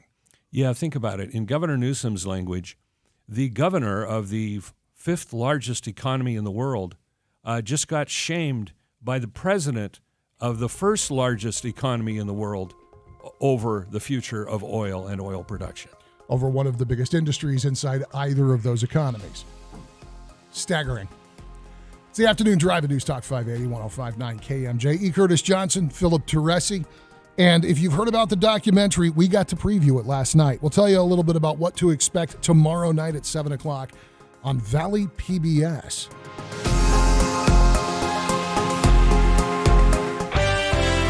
Couple things going on the roadway southbound 99 East Jensen. There's a minor injury accident there, and emergency personnel on the scene in Oakhurst right now on Road 426 at Civic Circle. Got a non-injury accident causing some roadway blockage in Oakhurst. Next update is at 3:33. Greg Lane with KMJ Traffic. This report is sponsored by California Department of Public Health, Office of Problem Gambling. No one chooses to become a gambling addict, but they can choose to get help from a professional counselor. To learn more about no-cost confidential help for problem gambling, call 1-800-GAMBLER. Brought to you by the California Department of Public Health, Office of Problem Gambling. Attention tree nut growers, packers, and shippers. Looking for additional storage capacity in your warehouses? Need more space but do not want to build? Fresno Rack has helped tree nut facilities all over California with racking systems that not only increases storage by over 25%. Whether you're looking to increase pallet load storage or super sacks, Fresno Rack has the answer. They can design a system using flow tracking, pushback racking, drive-in racking, or selective racking to increase your warehouse storage capacities with in-house sales, design, and installation. You'll be shocked how fast Fresno Rack revamps your warehouse to give you more pallet spaces. Call Fresno Rack at 559-275-7225 or head to FresnoRack.com for a look under cold storage racking. And take a look. Fresno Rack would also love for you to visit their showroom too. Fresno Rack offers a no-obligation visit to discuss your storage needs and see if their systems will work for your nut warehouses. I'm Martin Hoke, the inventor of Navage Nasal Care, and I love Navage. I've told you about how your nose is the body's air filter, that Navage's powered suction will help flush out allergens, viruses, mucus, and germs, and that Navage will help you breathe better. But what do other people say about Navage? Like Haley, quote, "Navage is the best thing I bought. I love it. My nose feels so clear now and I can breathe. I've been struggling with a stuffy nose for weeks. I bought Navage and it's amazing." Or this one, "I use Navage every night, could not imagine life without it. I have 5 cats and before I found Navage, I was a clogged mess. Now I breathe so much better." Unquote. Those are 2 of over 100,000 online reviews praising Navage, the all-natural solution trusted by over 3 million people to help you breathe better, sleep deeper, snore less, and stay healthier without drugs. Navage is available at Walmart, CVS, Walgreens, Target, Rite Aid, and online. Navage, Navage, clean nose, healthy life. Are you a Medicare beneficiary or about to become one and you don't know where to turn for help? Call HICAP, the Health Insurance Counseling and Advocacy Program, a program at Valley Caregiver Resource Center, providing registered counselors that can help with all things Medicare. At HICAP, we often hear, "Had I known about you sooner," and "Nobody told me about penalties," or "I stopped taking my medication because I couldn't afford it." HICAP is a local nonprofit organization. Our services are free and we don't sell anything. Call for a one-on-one counseling appointment, whether in person, over the phone, or virtual. Our counselors will listen to your Medicare needs and clearly present your options. Learn to be confident in your Medicare coverage. Our HICAP team is happy to present to community and retiree groups. Presentations are free and scheduled year-round. Call 559-224-9117. That number again, 224-9117. I'm Martin Hoke, the inventor of Navage Nasal Care, and I love Navage. I've told you about how your nose is the body's air filter, that Navage's powered suction will help flush out allergens, viruses, mucus, and germs, and that Navage will help you breathe better. But what do other people say about Navage? Like Tara, quote, "My doctor wanted me to do saline rinses for my allergies, but I've never been able to successfully use a neti pot. Navage uses suction power, so it's foolproof. There are nights when I'll have particularly bothersome allergies. I'll bust it out, and the results are immediate. It's such a relief. It's become a lifesaver." Unquote. She's one of over 100,000 online reviews praising Navage, the all-natural solution trusted by over 3 million people to help you breathe better, sleep deeper, snore less, and stay healthier without drugs. Navage is available at Walmart, CVS, Walgreens, Target, Rite Aid, and online. Navage, N-A-V-A-G-E, clean nose, healthy life. Think you have a good reason for not donating blood? Oh, other people are donating enough. Fact, 40% of the U.S. population is eligible to donate blood, yet less than 5% actually do. And there's a constant need for new, fresh blood to help save lives. There's no excuse for not helping make sure that the Central California Blood Center always has an adequate supply of blood available for your family, friends, and neighbors. Be the bigger person. Go to donateblood.org now to make an appointment. News Talk 580 and 105.9 KMJ. This is the Afternoon Drive. My name is E. Curtis Johnson. This is my partner, Philip Teresi. Good afternoon, everybody. Okay. Let's talk about the movie again. I'm really excited about this. Tomorrow night at 7 o'clock, Valley Public Television, also known as Channel 18, the 100th anniversary documentary for KMJ is finally going to air. We got to attend a sneak preview last night. It was a little staff-only deal. And by the way, thanks to Mike Sherinian, this is like the third time Mike has hosted KMJ for various closely held events. And he sets us up on that west patio, and it's just perfect. It's exactly the right size. Good digs and delicious eats. Oh, God. Those steak bites were bomb. Did you have the steak bites? I had the steak bites. I stole one of Chris Daniels' deviled eggs when he wasn't looking. I had my own mushrooms. It was good. I saw you working on the mushrooms. Yeah, Miller got the sourdough. I almost stole a piece of that too. But anyways, thank you to Mike Sherinian for hosting us. Thank you to Patty Hickson for hosting us. And thank you to Jeff Aiello for putting this movie together. So we got to see it last night. And this isn't me tooting my own horn, because I'll be honest with you guys, I'm like barely in it. Like barely in it, which is fine, because in the 100 years of KMJ, I'm barely in it. Well, I'm not in it at all, and I can tell you it was a fantastic documentary. Thank you. Testimony from somebody who isn't seeking to fluff their IMDb page. And as a lover of history, it is my favorite subject. Yeah. It's great history. Not just of KMJ, but of Fresno itself and their interconnectivity. You get to learn a lot about where we came from. You get to learn a lot about our original iteration as a commercial endeavor, as a part of the McClatchy Corporation. If that's ringing a bell, that's the company that owns the Fresno Bee. We used to be, along with the Fresno Bee and what is now KC24, all one entity. Yeah, I knew that at one point, but I had forgotten that at one point KC24 was KMJ TV. Yeah. There's they use a clip of footage that I had seen on YouTube, and it's the old sign-off for KMJ TV with, I think his name's Scoopy the Bee, going along and doing the xylophone clonk, clonk, clonk on the call sign, and then tucking into bed. Yeah, cross-marketing, ownership of television, radio, and newspaper, which they now call a monopoly, and it's illegal.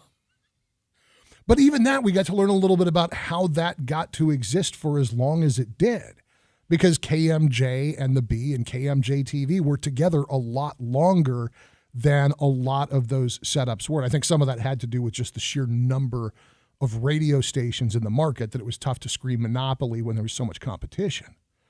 But there's this great look at the history of the station, of media in the Valley, and KMJ before the iteration of KMJ that you know now.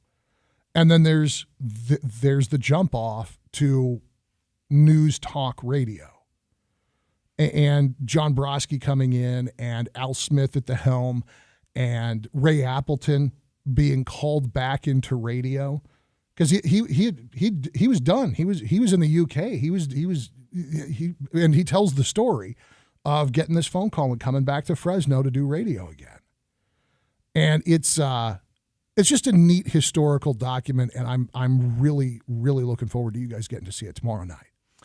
even if you're a new KMJ listener or a casual KMJ listener, but maybe have lived in Fresno for a long time, it does tell a great history of KMJ.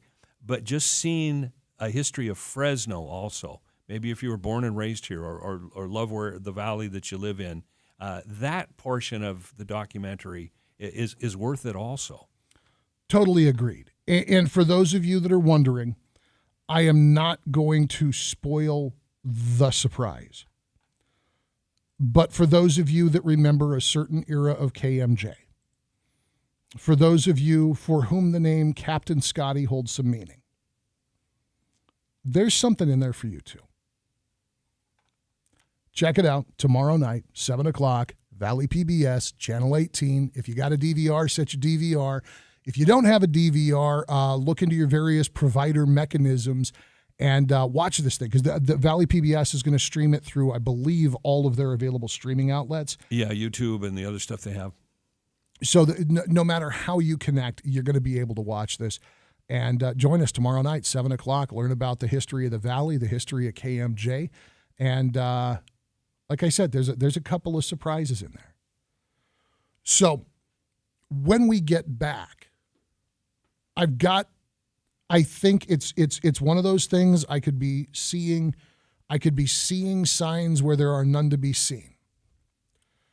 But I don't think that's what's happening here. I think that we have truly a small sliver of hope for young people in America. Let's hear it. A warning sign, not a warning sign, a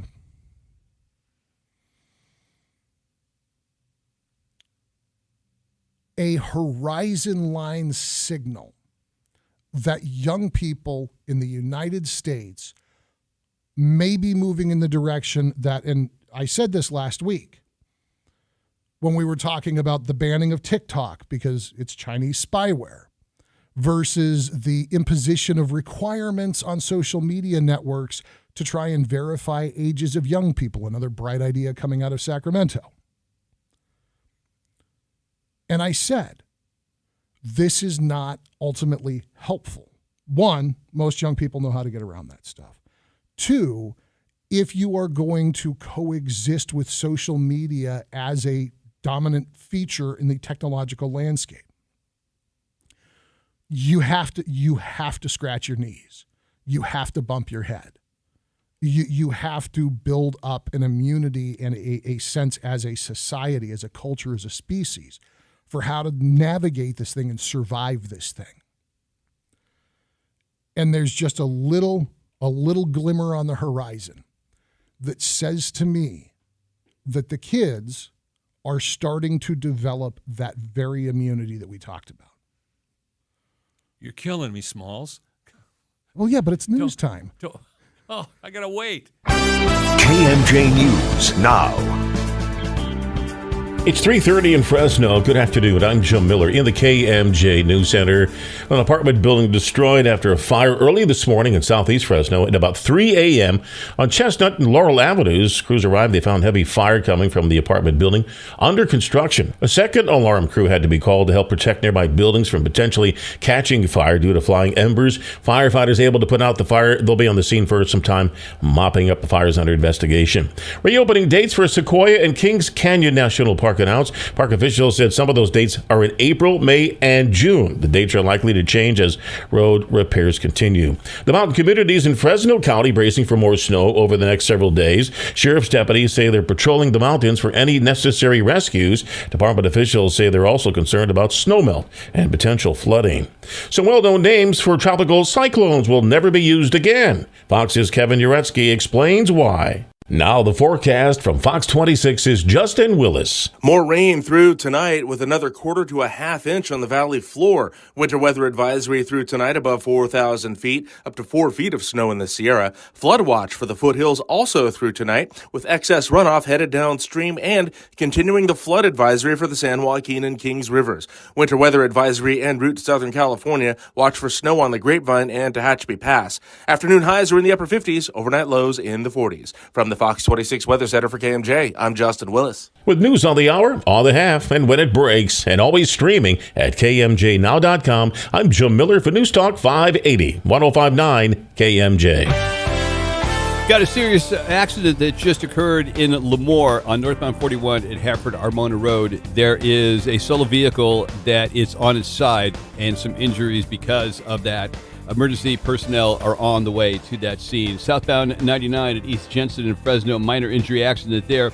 Southbound 41 at Ashland, a hazard causing a slowdown in the slow lane. At Oakhurst on Road 426 at Civic Drive, got a non-injury accident there. In Hanford, eastbound 198 at 14th Avenue, heads up, several ladders have fallen in the roadway. And in Cutler on State Route 63 at Avenue 408, non-injury accident. Next update is 347. I'm Greg Lane with KMJ Traffic. This report is sponsored by Caltrans and CleanCA.com. Californians can agree that there is no place in their lives for litter. So let's come together and create a litter-free California. Join them at CleanCA.com. Let's do it together. Brought to you by Caltrans. Okay, Clarks, this is the last question before our lightning speedy solar round. 100 techs surveyed. Name some materials solar for you doesn't scrimp on. Well, obviously, it's uniforms. Radical. What? That's absurd. I was obviously joking. You gonna take that W or what? That sounds like an L to me, guy. At Energy Concepts, we never cut corners on training, parts, panels, or installations. Call Energy Concepts, the highest-rated SunPower elite dealer in the Valley. Now that's a power move. Experience Elton Dan and the Rocket Band, a tribute to Elton John. Elton Dan's stage presence is second to none, and his magical piano playing has a way of engaging you in the full Elton experience. Live at the Tower Theater for the Performing Arts, April 13th. Get tickets today at towertheaterfresno.org. Hello, I'm Megan Velasquez with Valley Caregiver Resource Center and Program Manager of the Oasis Adult Day Program, designed to help those diagnosed with the many different forms of dementia. We're also here to support caregivers with the many challenges they face, because moments of joy and closeness can be overshadowed by frustration, anxiety, fear, and exhaustion. Dementia is ever-changing, not only for your loved one, but for you as a caregiver. In a community with many needs, there's one program that stands out for its support of seniors with dementia. The Oasis Adult Day program will assist you by providing supervised care for your loved one in a fun and social environment while giving you, the caregiver, a much-needed break. We're Oasis Adult Day Program at Valley Caregiver Resource Center. We are affordable and compassionate and look forward to answering all of your questions at 559-224-9121. Thank you. If you have unfiled taxes or are in debt to the IRS, this is important news. The IRS just rolled out a new program to help struggling taxpayers more easily resolve their tax problems. It's called the Taxpayer Relief Initiative, and it opens up powerful new options for people looking to get back on the right track with the IRS. And no one knows this program like the professionals at Optima Tax Relief, America's most trusted tax resolution company. They've resolved over $1 billion in tax debt for their clients and have the expertise and experience to help you. One easy call to Optima can start the process, helping to put an end to your worries of wage garnishment, asset seizure, and other aggressive IRS actions. Make today the beginning of your fresh start with the IRS. Call the experts at Optima Tax Relief now for your free confidential consultation. Call 800-932-4177. 800-932-4177. 800-932-4177. Optima Tax Relief. Some restrictions apply. For complete details, please visit OptimaTaxRelief.com. It just takes one stable relationship with a caring adult to help reverse the negative impacts on a child who's experienced abuse or neglect. For foster youth, childhood trauma causes more than physical and emotional pain. It can also lead to lifelong health problems. The good news is that it takes just one CASA, a court-appointed special advocate, to make a difference. Find out how you can help at californiacasa.org today. This report is sponsored by Blindster.com. Hi, I'm Kyle at Blindster.com, and I sell custom blinds designed for do-it-yourselfers. Unlike stock blinds offered at big box retailers, Blindster blinds are custom made for your windows and shipping is free. Don't hire an expensive pro. Do it yourself and save big at Blindster.com. This is KMJ's Afternoon Drive with Philip Teresi and E. Curtis Johnson. Your calls, your tweets, and your voice are welcome right now. All right. Yeah, we do want your calls, particularly if you still have an operating dumb phone. They're coming back, right, Philip? They are. Dumb phones are hip again? Yeah, there's been this flirtation with the dumb phones for a few years now. And this is what I was talking about when I say that I think that there is hope for younger generations because this isn't some kind of imposed thing. This isn't Russian dissidents running out to get GSM Nokia brick phones because they'll survive getting kicked in the face by Vladimir Putin's shock troops. This is kids with options. This is kids that could go get an iPhone or a Samsung or a Motorola Android phone, and they're choosing to go get, they call them feature phones. So it's consumer-based rather than an evil corporation shoving a new device down our throats. These are a younger generation who are intentionally proving to use something that's a little retro because it's more fitting with their needs. Is that accurate? It's actually more deliberate than that. The reasons that are being cited include helping themselves to manage screen time, being able to avoid excessive extracurricular communication from the workplace, simply taking themselves off of the internet and away from social media, except when they choose deliberately to go engage with it. I've got a tablet, I've got a laptop, I've got a desktop, I can go get my old smartphone out of the drawer, but when I'm out jogging in the park, if my husband needs me, he can call me. If my wife wants milk, she can send me a text. And that's it. So it's a conscious choice. It's not necessarily a rejection of a trend that now owns all of our time. It's just someone simply saying, I don't need all of those features at certain times, and I'm choosing to make my own choices. So Jose Briones is he's one of the moderators of the subreddit Dumb Phones. And he says you can see it with certain Gen Z populations. They're tired of the screens. They don't know what's going on with their mental health, but they know that they need to cut back. That's interesting. So in the United States, and again, the industry calls them feature phones because it'll be just a phone like we used to have, and then it'll have like one or two features that might not have existed on the old StarTAC, like being able to be a Wi-Fi hotspot, something like that. Yeah, feature phone sounds also a little more attractive than dumb phone. Hey, kid, you want a dumb phone? I think that there's a market for the habitual contrarians out there. You could market a phone as the dumb phone, and I think it would sell just fine. Yeah, it'd find its niche. Sales are up in 2022. The company that now manufactures what I think most of us will remember as the greatest of the dumb phones, the Nokia candy bar phone. Yes, I had one of those. At some point, I think everybody did. It was super functional, fit in your pocket, had everything you needed. And you could hammer a nail into a wall with it during a call and not miss a beat. Well, I never did that, but I wouldn't doubt it. I'm talking drywall. I'm not talking about a stud, but those were tough little phones. Yeah, honey, can you hang this picture for me? Sure, let me get my Nokia. They just kept working. And they say that almost 80% of feature phone sales in 2022 came from outside of the United States. You saw a lot of Africa, a lot of India, a lot of Middle East. Well, part of that's because a feature phone is still cheaper if you want a burner phone. Mm-hmm. And so if you are doing something that you don't necessarily want the government to be paying attention to, that's the way to fly. It's shifting.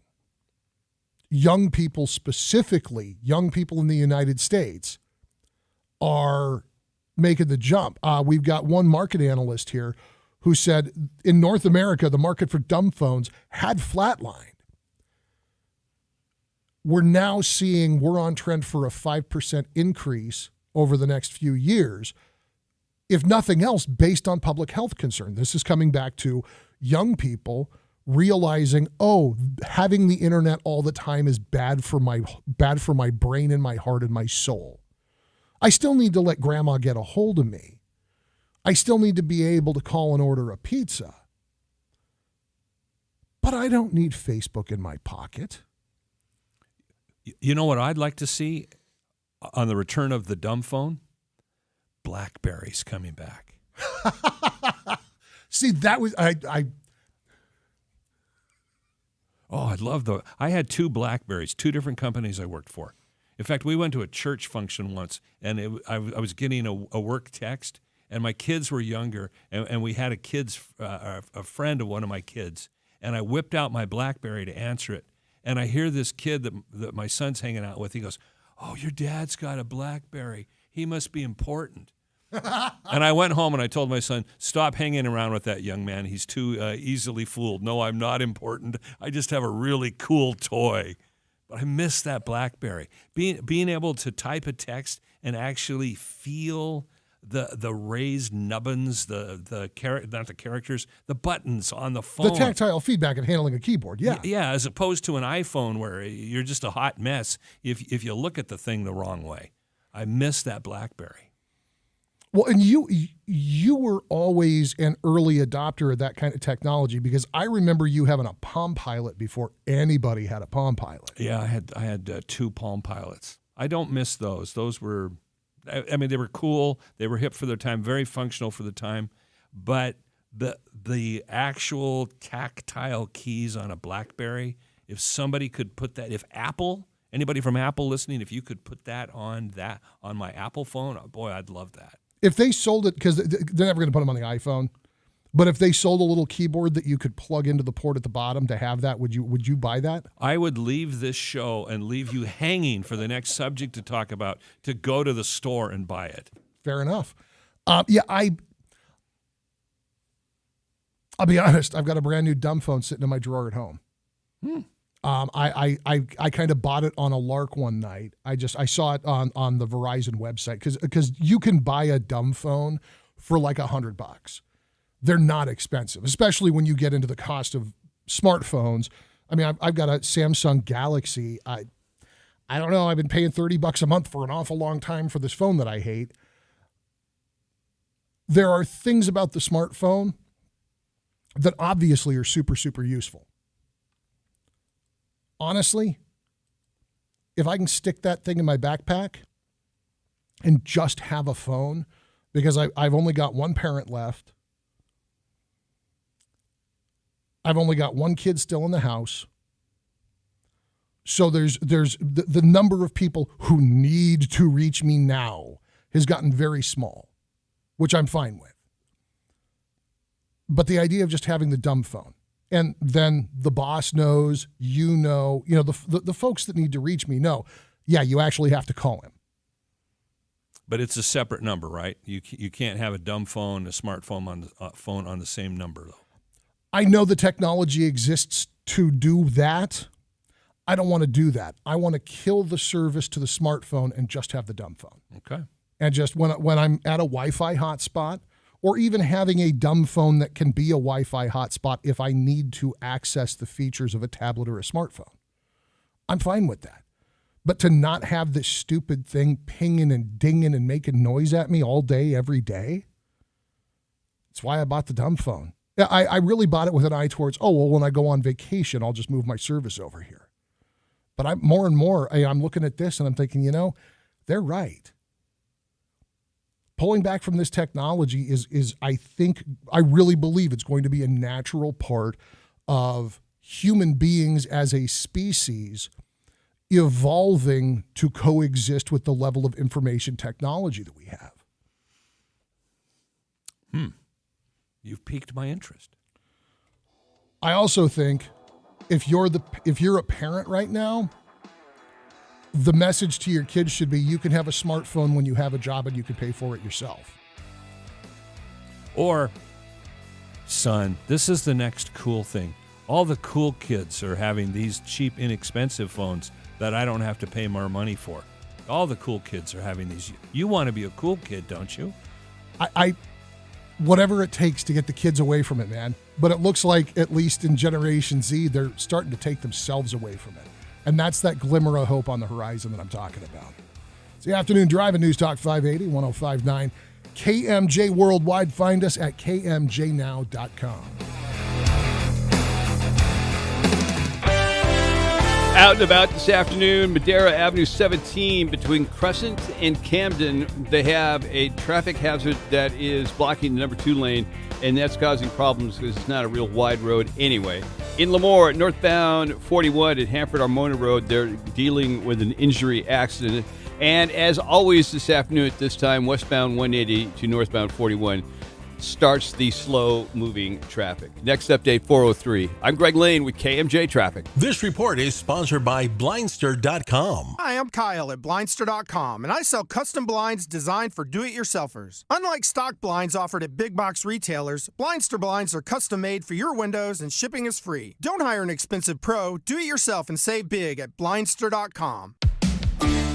Got an old or unused vehicle you need to get rid of? Donate it to the original carsforkids.org. Towing is free, and you'll be helping kids in our communities. Carsforkids.org is the best vehicle donation charity, impacting the lives of kids thanks to your vehicle donations. Carsforkids.org picks up vehicles in any condition, and you'll receive a $50 gift card. Don't delay. Donate today.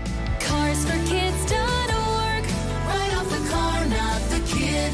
With 2 locations, one in downtown Fresno off Tulare Street and now at Pullman Nice, Hummus Republic provides flavorful, convenient meals by bringing their modern Mediterranean kitchen to you. With a fresh vibe and cool aesthetic, enjoy delicious and savory pita wraps and bowls that can be customized with the perfect fixings. They also have vegan and gluten-free options and are now serving up an incredible Mediterranean brunch with breakfast pitas, mimosas, and more. Treat yourself and your family to the healthy side of fast food with an Earth Burger and sweet potato waffle fries, pita and hummus, or personalize your own bowl. Hummus Republic also offers catering. And with upcoming spring events, check out their catering menu and follow them on social at Hummus Republic Fresno. Join in on their new incredible brunch and get details on how to cater that upcoming event or party, because good food is a good mood and healthy food is for happy people. And here's something else to be happy about. How about a sweet deal on Hummus Republic? This Friday at 9 a.m. you can buy 2 $25 gift certificates for just $25. Get yours Friday starting at 9 a.m. on KMJNow.com. Wesley Financial Group is not a law firm. This story is called The Ugly Truth About Timeshare. If you think you've done your family a favor by buying a timeshare, you need my help. Hello, I'm Chuck McDowell, CEO and founder of Wesley Financial Group. 10 years ago, I started helping folks cancel their timeshare. And in the process, started what's now called the timeshare cancellation industry. Timeshare is the only thing that you can buy that you can't tell me how much it's going to cost or when it's going to end. When you buy a timeshare, you give them a blank check to fill out any amount they want for annual maintenance and assessment fees. The crazy thing is, this never ends.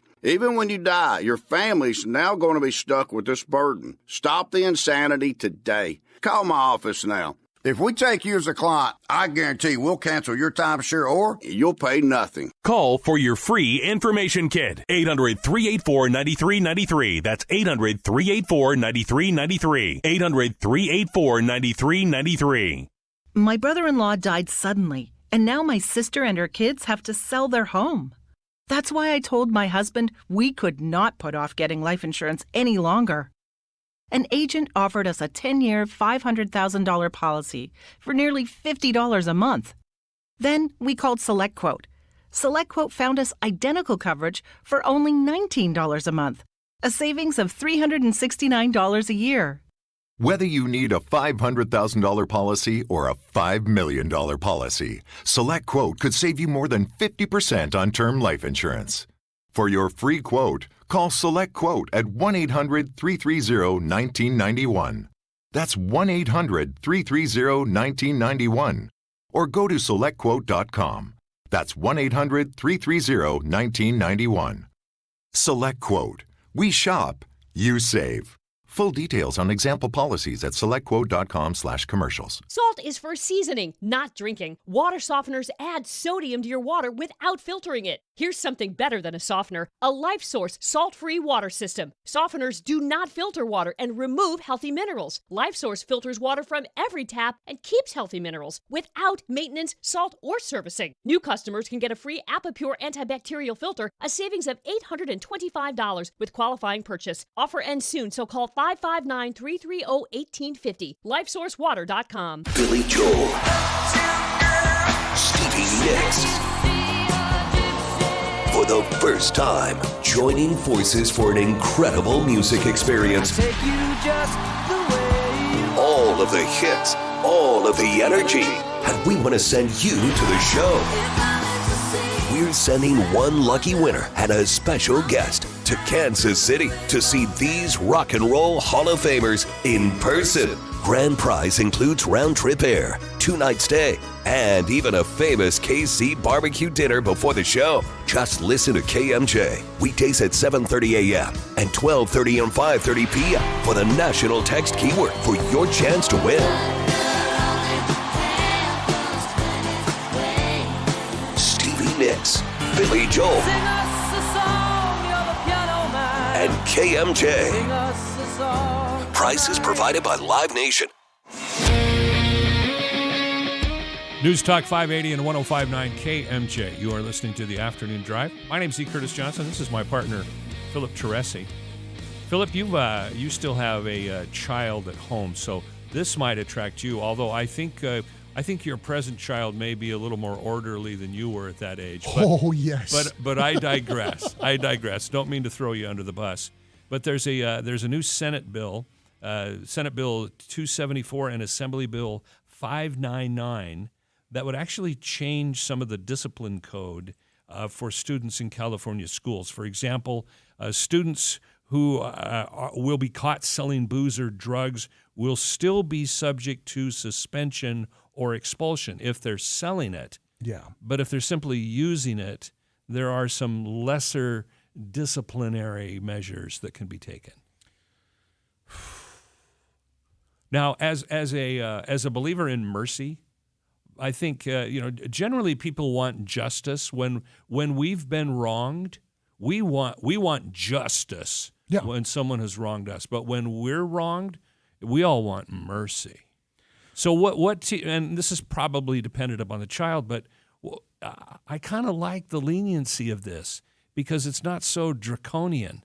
It gives schools the ability to, if a child has made a mistake once, they can have a lesser punishment rather than throwing the whole weight of the law at them. I'm glad you said that because it gives us an opportunity to argue about it. Oh, okay, cool.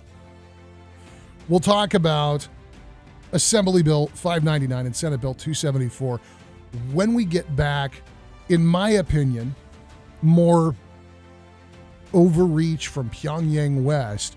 It's the Afternoon Drive at News Talk 580, 105.9 KMJ. E. Curtis Johnson, Philip Teresi. If you've missed any part of the show, don't forget there's a podcast waiting for you on Stitcher, Spotify, Amazon Music, and Apple Podcasts. And, of course, you can always find us and the entire KMJ team on the podcast tab at kmjnow.com. Missed part of the show? Get the Afternoon Drive podcast at kmjnow.com or by searching KMJ's Afternoon Drive in Apple Podcasts or Spotify. Paid for by Christian Care Ministry. Let's see, if something costs less, but people are happier with it, that sounds like something to look into, and that's MediShare. Maybe you've heard switching to MediShare to pay for healthcare can save the typical family $500 a month. And that's huge, but it's also true that people are way more satisfied after making the switch, too. The customer satisfaction rate for Medishare is double that of the typical health insurance plan. Medishare works. It's been around for more than a quarter century, and members have shared more than $3 billion of each other's bills. People love having telehealth and a huge nationwide PPO network. So, yeah, you can save a ton and like it better. Imagine being happy with how you're taking care of your health care. So if you're self-employed or part of the gig economy, or you just want a plan you're happy with, you can call right now and get a price within 2 minutes. A very, very smart use of 2 minutes. Here's the number you need. 855-51-BIBLE. That's 855-51-BIBLE. 855-51-BIBLE. Tired of seeing your neighbor's Christmas lights at Easter? Tired of your neighbor's loud, obnoxious parties and stealing your parking spot? If you live in an HOA and you're not getting the services and support you need, let us help. We would love to be your property management company. Our HOA team here at Regency specializes in customer service, HOA management, CC&R rules enforcement, and community improvements. We help communities be neighbors and assist our boards in making the best decisions for your association. Let us help you increase your reserves, collect delinquent accounts, improve communication, coordinate fun neighborhood events, accomplish community projects, and more, all for a competitive rate. For homeowner association management, it's Regency Property Management at 559-221-3170 or online at regencyfresno.com. Let's improve your community together. Regency Property Management, 559-221-3170. Regency, helping communities be neighbors. Be advised, this is a once-in-a-lifetime opportunity to save 40 to 80% on a hot tub and swim spa. This weekend only, Friday through Sunday, Fresno Convention Center. Be advised, this is a once-in-a-lifetime opportunity to save 40 to 80% on a hot tub and swim spa. This weekend only, Friday through Sunday, Fresno Convention Center. 18-month interest-free financing. Our factories have demanded we sell 1,000 hot tubs and swim spas this weekend. Fresno Convention Center. Huge factory incentives, factory rebates, this weekend only. Fresno Convention Center. We can remove your old hot tub. Free delivery of your new hot tub. Hot tub starting at $2,999. Fresno Convention Center. Free delivery of your new hot tub. Just relax and enjoy. Fresno Convention Center. Friday, noon to 8 p.m. Saturday, 10 a.m. to 8 p.m. Sunday, 10 a.m. to 6 p.m. Free admission. Free delivery. Fresno Convention Center. Call 888-SPA-SALE or visit hottubandSwimSpaSale.com. I'm Martin Hoke, the inventor of Navage Nasal Care, and I love Navage. I've told you about how your nose is the body's air filter, that Navage's powered suction will help flush out allergens, viruses, mucus, and germs, and that Navage will help you breathe better. But what do other people say about Navage? Like Josh, quote, "After walking around my whole life being a mouth breather, I was excited to try Navage. I read the directions carefully, pressed the button, and oh my gosh, what a sensation. So much mucus, so much crud, but oh sweet, merciful air, I can finally breathe you through my nose. Never have I ever taken such an amazing breath in my life. This is a life changer," unquote. He's one of over 100,000 online reviews praising Navage, the all-natural solution trusted by over 3 million people to help you breathe better, sleep deeper, snore less, and stay healthier without drugs. Navage is available at Walmart, CVS, Walgreens, Target, Rite Aid, and online. Navage, N-A-V-A-G-E, clean nose, healthy life. Come play in Castle Air Museum's Charity Golf Tournament April 22nd at Madera Golf and Country Club. Shotgun tee off at noon. Go to castleairmuseum.org for tournament and sponsorship opportunities. News Talk, 580 AM, 105.9 FM, KMJ, Fresno, a Cumulus Media station. KMJ. It's 4 o'clock in Fresno. Good afternoon. I'm Joe Miller here in the KMJ News Center. Rain is bringing potentially dangerous driving conditions to Fresno County roads. Crews are getting ready for emergency situations such as flooded roadways. CHP Officer Mike Salas urging motorists to take it slow, wear your seatbelt, make sure your windshield wipers are working properly before you hit the road. A muscle wall now being set up along Kings River in Tulare to prevent flooding. The Tulare County Fire Department, CAL FIRE, took several days to set up the 1-mile portable barrier is part of a countywide move to protect communities in the weeks to come. Muscle wall will remain in place until summer, since the snowmelt could last until then. More money is available for housing the homeless here in California. KMJ's Liz Kern has more on the governor's announcement today. Governor Gavin Newsom announces $736 million in home key funding is available for local governments to build or purchase housing for people experiencing homelessness. To date, the governor says HomeKey has created nearly 12,800 permanent and interim homes through 210 projects across the state, including here in Fresno. The governor says it proves the state can build faster and at a fraction of conventional construction costs. Liz Kern, KMJ News. Police say they're looking for a man who robbed a Circle K in central Fresno early this morning. It happened about 1:30 when witnesses say a man walked up to the store clerk demanding money from the cash register. Once he got the money, he ran off. There's currently no description available of that suspect, but witnesses say he didn't appear to be armed. It's unclear how much money was taken in the theft. An NFL star brings attention to medical emergencies on Capitol Hill today. Fox's Matt Napolitano reports. Joined by Senate Majority Leader Chuck Schumer and other lawmakers, Buffalo Bills safety Damar Hamlin urged politicians to support the Access to AEDs Act, legislation promoting student access to defibrillation devices in elementary and secondary schools. Sudden cardiac arrest happens to more than 7,000 kids under the age of 18. Every year in our country. Hamlin, an outspoken advocate for AED and CPR awareness after he suffered cardiac arrest during a game in Cincinnati, saved by the preparedness of medical staff on the field. The Access to AEDs Act will help ensure that schools are just as prepared and trained to respond in a time of crisis as those on the sideline of an NFL game. Senator Schumer pledged to get the Access to AEDs Act passed this year. Matt Napolitano, Fox News. Now the forecast from Fox 26's Justin Willis. More rain through tonight with another quarter to a half inch on the valley floor. Winter weather advisory through tonight above 4,000 feet, up to 4 feet of snow in the Sierra. Flood watch for the foothills also through tonight with excess runoff headed downstream and continuing the flood advisory for the San Joaquin and Kings Rivers. Winter weather advisory en route to Southern California. Watch for snow on the Grapevine and Tehachapi Pass. Afternoon highs are in the upper 50s. Overnight lows in the 40s. From the Fox 26 Weather Center for KMJ, I'm Justin Willis. With news on the hour, on the half, and when it breaks, and always streaming at KMJNow.com, I'm Jim Miller for News Talk 580, 105.9 KMJ. All right, Jim, thank you. Northbound 99 at Stanislaus. We've got a non-injury accident there. Westbound 180 into northbound 41, slow-moving traffic right now, and it is slow-moving on northbound 41 through Shaw Avenue at the present time. In Lemoore, northbound 41 at Hanford-Armona Road, we got an injury accident. There's lots of emergency personnel on the scene there. And in Madera Avenue 17 between Crescent and Camden, there is a vehicle causing a hazard in the number 2 lane. Our next update, 417. Greg Lane with KMJ Traffic. That cruiser is pure gold. Right you are, Daddy-O. Chuck Chansey Gold. It's the $600,000 Cruisin' Camaro giveaway. There are winners every day, February 27th through April 28th. Only at Chuck Chansey Gold Resort and Casino. This is KMJ's Afternoon Drive with Philip Teresi and E. Curtis Johnson. That would be us. I'm the E. Curtis part of this Afternoon Drive. This is Philip Teresi. Howdy, everybody. Now, Philip, I'm not going to delve too deep into your past, but I've been listening to you on this show long before I ever thought I would be a part of it, and you have talked occasionally that you were a bit of a rowdy child. Occasionally, I was a terrible kid. Okay, so I'm asking your opinion on this because is this a good thing or a bad thing? There's a new Senate bill out. It's 274, Assembly Bill 559.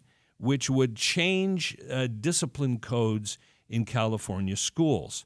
So, for example, as I understand this law right now, if you're caught drinking in school, you're automatically expelled. This would change it to, well, if you're selling drugs or you're selling alcohol, yes, you're still expelled. But if you're using it, there's an opportunity to, straighten up and fly right. Sure. What's your take on this? Do you think this is a good thing?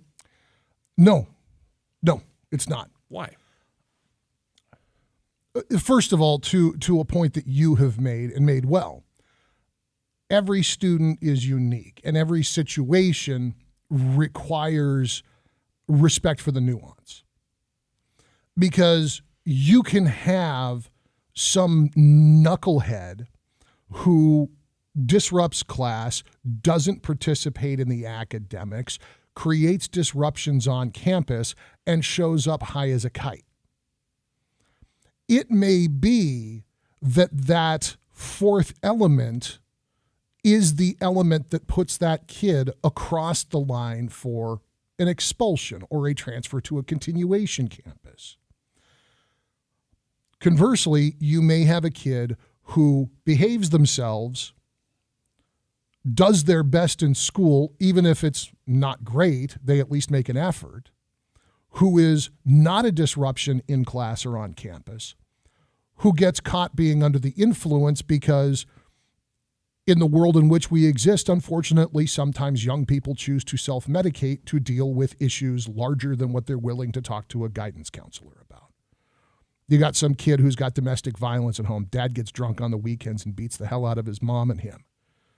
And so he's smoking a little grass to just be okay and calm down to go to class. That kid doesn't need to be thrown out of school. Throwing that kid out of school should be the furthest thing from anybody's mind. But both the kids showed up to school high. This bill revokes the ability of the local school and the school district to observe that nuance and respond appropriately. And it does it in the name of racial equity. It does it in the name of social justice. It doesn't do it in the name of best practices and holding administration accountable for the decisions that they make. Okay, so this word is probably overused too much, and I probably overuse it too much. Does this come under the banner of just more wokeness? Yeah. Okay. I think that it really does. So it's not that you're opposed to mercy for a good kid who may have had something bad happen to him and made a wrong choice with a substance that they should have never been under the influence of at school. You're saying it would actually make it worse for that kid. Absolutely it does. Well, it actually makes it worse for all of the kids who aren't the troublemaker. And I'm kind of, the two kids that I'm pointing to here are people that I knew as a kid. One of my dearest friends, a guy that I've known since 7th grade. He's really, in my life in Central California, he's like my second or third real friend out of this group, this small group of people that I've stayed in touch with. He is, along with two others, my oldest friend. And when we were in high school, his brother died in an exchange of gunfire between rival drug dealers. That sent his dad into a terrible spiral. And his dad started trying to drink away the pain. And unfortunately, his mother kind of followed dad down the neck of the bottle. He was very angry. He was very scared. He was acting out in sometimes challenging, but not dangerous or overtly destructive ways. And he was drinking. That kid didn't need to be thrown away.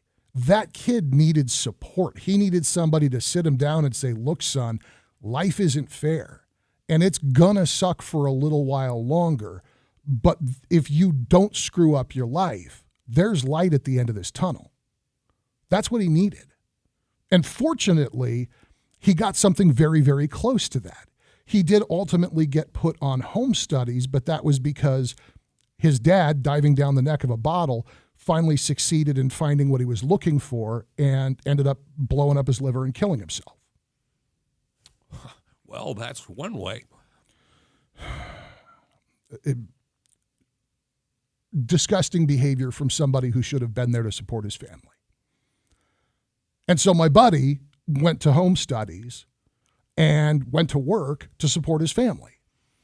And that was where he finally found somebody who sat him down and said, look, dude, this is going to suck for a little while longer, but there's life at the other end of this. On the other hand, I had friends that were just jerks. There was nothing wrong. There was nothing happening that was traumatic or that caused them any kind of outsized discomfort. They were just morons. And they behaved like morons because they could get away with it. And they'd show up drunk. They'd show up high. They'd behave disruptively. They would do stupid things. And there was nothing wrong. There was no trauma that they were processing. They were just jerks. They needed to be thrown out of school. And one of them was and one of them wasn't. And actually, the one who was thrown out of school figured it out, pulled his life together, and he's fine and married and has a family, and he's a nice guy. And the other one's been dipping in and out of jail since he was 18 years old. So is it fair to say then that for some students, an automatic expulsion for certain behavior is the reality check they need to potentially wake them up and say, there's no mercy here, you're getting justice, and you're getting justice because you need to understand the consequences of your actions. You can come back redeemed in some other way, but for right now, you're done. You're on homeschool or you're in a continuation. Once a good faith effort has been made to get a kid to step back into line, and I'm not saying mindlessly conform, you figure out what's going on. Is there something fueling this? Is this behavior because of some kind of developmental issue? I mean, there's this whole realm of stuff that schools are supposed to be considering. And so you sit down and you try to figure it out. And you do give the kid a couple chances.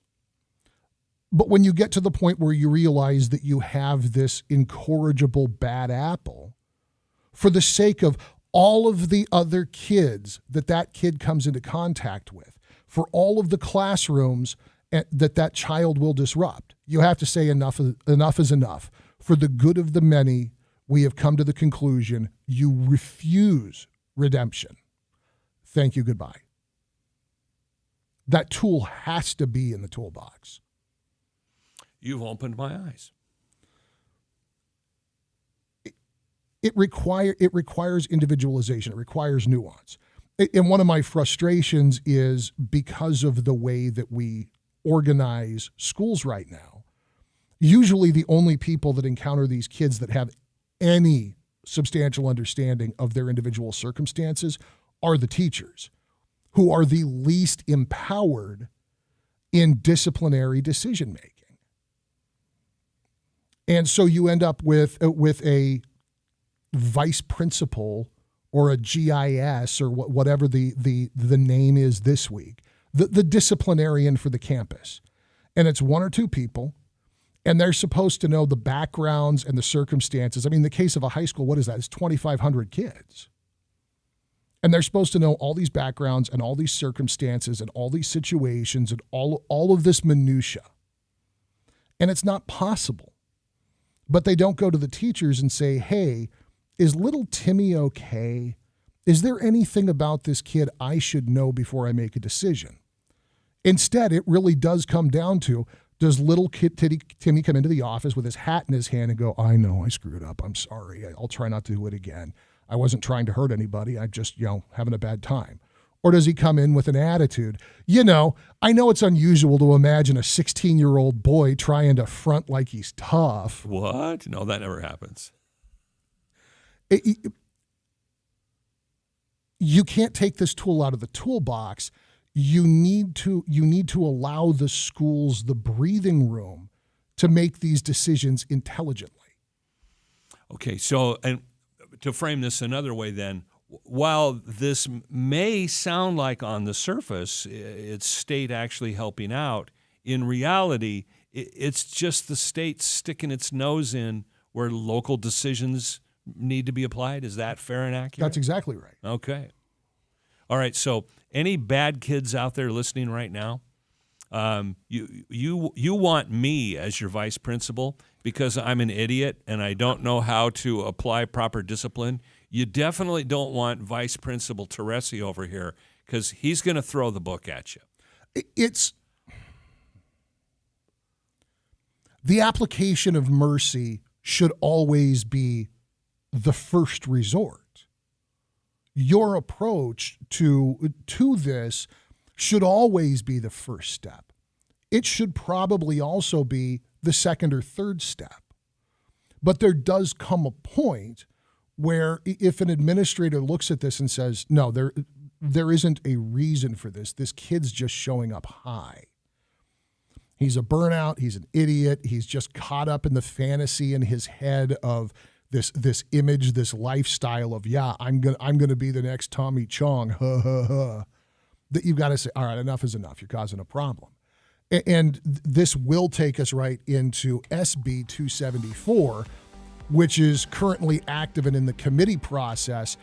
That is a fantastic companion in its wrongheadedness to SB 599. And it has to do not with drugs and alcohol, but with willful defiance. And how do you determine what is willful defiance and what is willful defiance motivated by mitigating factors? We'll get into that when we get back on the afternoon drive. It's News Talk 580, 105.9 KMJ.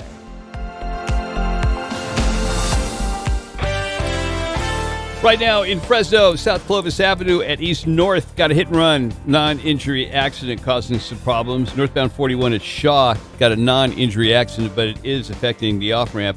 And eastbound 180 at Fulton, heads up there, it got a ladder in the slow lane. Next update is at 4:33. I'm Greg Lane with KMJ Traffic. Cards issued by Celtic Bank, member FDIC. Are you the decision maker in your company? Consider this. For the first time in decades, there's a better option for a corporate card and spend management platform. Meet Ramp, the only corporate card and spend management system designed to help you spend less money so you can make more. Most corporate credit cards offer points as incentives, but those points amount to less than their worth in real cash value. Ramp's business cards offer you cash back, real money in your pocket. Plus, you control who spends what with each vendor. And Ramp's software collects and verifies receipts automatically, which means you'll stop wasteful spending and close your books in hours instead of days. Businesses that use Ramp add up to 3.5% to their bottom line the first year. If you're a decision maker, adding Ramp could be one of the best decisions you've ever made. And now get $250 when you join Ramp for free. Just go to ramp.com/free. Ramp.com/free. ramp.com/free.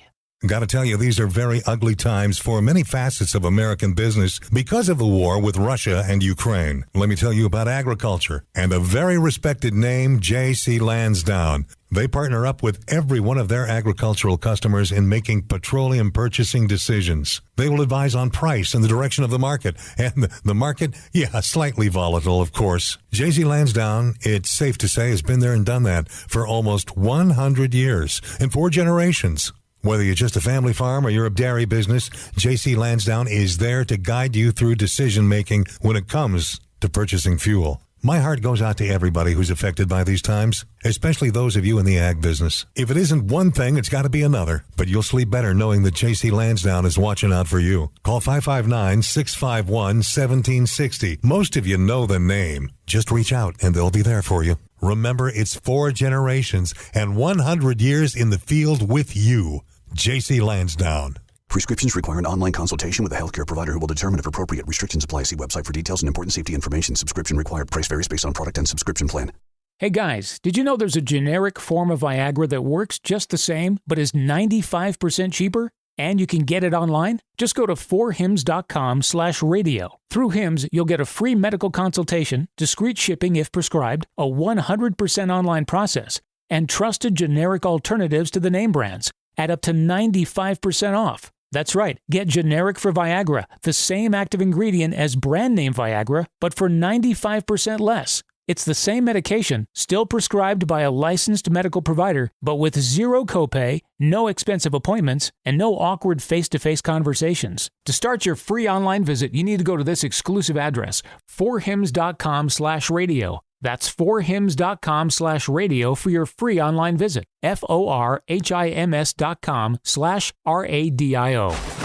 Be advised, this is a once-in-a-lifetime opportunity to save 40 to 80% on a hot tub and swim spa. This weekend only, Friday through Sunday, Fresno Convention Center. Be advised, this is a once-in-a-lifetime opportunity to save 40 to 80% on a hot tub and swim spa. This weekend only, Friday through Sunday, Fresno Convention Center.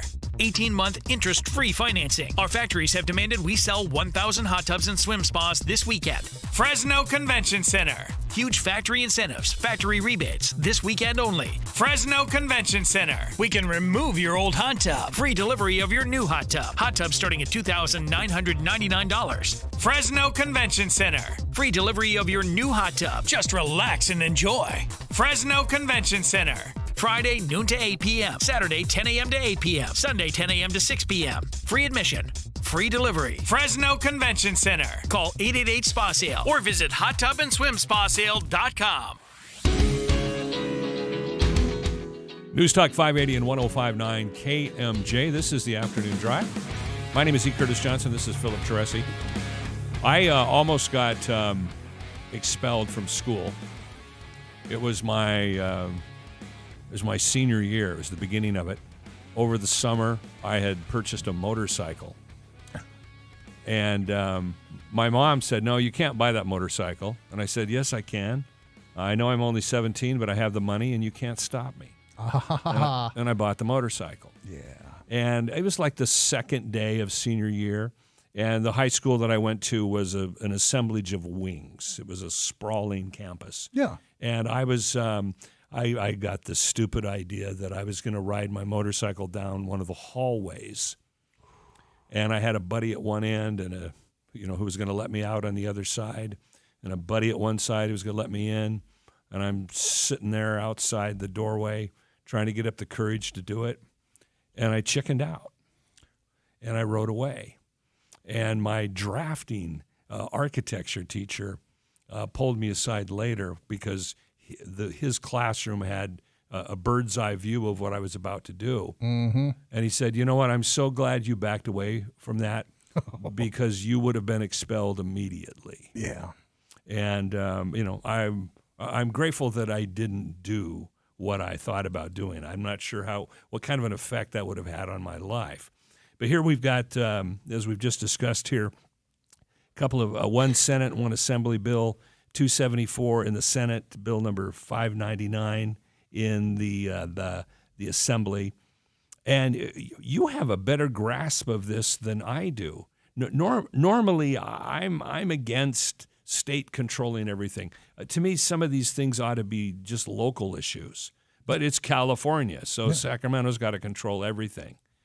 So help me again and understand why there should be hard, fast rules on expulsion of students. It's a tough thing because the truth is genuinely bad kids are really, really few and far between.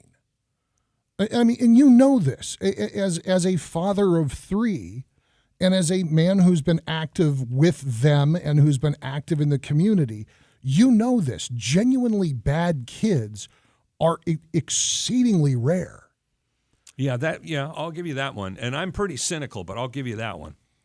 Kids who behave badly because of bad examples or because of bad circumstances are way more common. And how you define bad is a sliding scale, because a kid who shoots a spitball in class and distracts the teacher for a minute could be a bad kid in one person's case. In another person's case, a kid who's smoking in the boys' room could be a bad kid. In another person's case, they're not a bad kid until there's blood drawn. And that's where local control and local administrative mindfulness is exactly what we need. We actually need to make this more granular and more individualized. With an eye to oversight, sure. The statistic is out there, and this is something that's coming right off the California Department of Education website. The rate of suspension for black kids in the Fresno Unified School District, 12.7%. The district average, 5.9%. Expulsions, more than double the district average for black kids. The expulsion rate for black students in Fresno Unified is 0.5%. District-wide, the average is 0.2%. Now, the bulk of the expulsions were due to violent incidents, but 21 of them were related to illicit drugs. No expulsions in the Fresno Unified School District had to do with defiance, which is what SB 274 purports to solve. it's not solving anything. It's taking that tool out of the toolbox for when it's really necessary, because SB 274 would permanently ban both suspension and expulsion for willful defiance. If you look at these statistics, especially as they relate to black students, I think that you can understand, even without going completely off the wokey woke deep end, why somebody would say, hey, maybe we need to take a second look at what's going on here. That doesn't seem right. And that brings me back to administration is this tiny little slice of the campus. You've got one or two people who handle discipline for the whole student body. If you go to Bullard High, we'll keep it in Fresno Unified, that's 2,500 kids. It is also a majority-minority district, meaning that I think it's either 62 or 68% of the student body identifies as some racial origin other than white. Okay. So looking at this and trying to figure out why the numbers are what they are is a completely rational thing to do. And I think it comes back to administration doesn't know the kids. And the kids that they get to know, they only get to know because there's an issue, because they are acting out. But if you aren't talking to the teachers, if you aren't able to communicate with the parents or guardians for whatever reason, unfortunately, administrators are inclined to say, well, for the good of the many, sorry, buddy, off to the curb with you. So is it fair to say that the hard, fast rule, immutable, as it relates to a suspension or an expulsion, as it relates to having someone under the influence of any substance at school, is it fair to say that automatic rule, you're out, is actually saving the child? Because it's not that you're out forever. It's just that this offense is unforgivable, and in order to bring you back to reality, you have to face the extreme punishment. Is it accurate to say that? When you're dealing with willful defiance, you've got somebody who's disrupting class. Willful defiance isn't taking a swing. It's not getting high. It's not setting fires in trash cans. It's just being a jerk. Willful defiance boils down to the teacher said, okay, everybody sit down, get out your notepads. And this guy's got his feet up on the desk with his phone in his hand, yelling about somebody's comment on Instagram. For the most part, willful defiance doesn't need to be met with being thrown off campus, either temporarily or permanently. But there needs to be a place on campus where you can say, all right, Junior, you're not acting right today. I don't know what the beef is, but you're not going to have it in my classroom. Off to on-campus detention for you. I'll make sure your assignments get brought over. Have a nice day. Bye-bye. And that way they're still on campus. They're still getting their assignments. They've still got internet access and lunch and supervision and all of those things. But they're not in there making class impossible for the other 28 or 38 kids that were in that classroom. So considering your history, which you have been very open about over the years on this radio station about what kind of a student you are, there's got to be some teacher out there who went, wait a second, Philip Teresi, I remember having him. Who is that guy on the radio, and what has he done with Philip Teresi? And the greatest irony, if you're out there, and I can think of a couple of you, Mr. Thomas, Mr. Johnson, Mr. Schmazel, the greatest irony in my mind is that I ended up married to a school teacher. The universe is in control, isn't it? Yeah, you guys think you had a rough time with willful defiance. Ask Mrs. Teresi. But I think I have a suggestion for a solution. Okay, let's hear it. We will after we get done with Jim Miller in the news. Very good. KMJ News now. It's 4:30 in Fresno. Good afternoon. I'm Jim Miller in the KMJ News Center. The Kings Canyon corridor is in the process of being renamed. It'll soon be known as Cesar E. Chavez Boulevard. The renaming impacts East Kings Canyon Road, East Ventura Avenue, and West California Avenue between Marks and Temperance. The resolution was passed back on March the 9th with a majority vote in the Fresno City Council in order to honor the civil rights icon. An apartment building is destroyed after an early morning fire in southeast Fresno. Firefighters got the call at about 3 a.m. at Chestnut and Laurel Avenues. Flames seen erupting from the building that was under construction at the time. All nearby structures were unharmed, but the building was a loss. The cause is under investigation.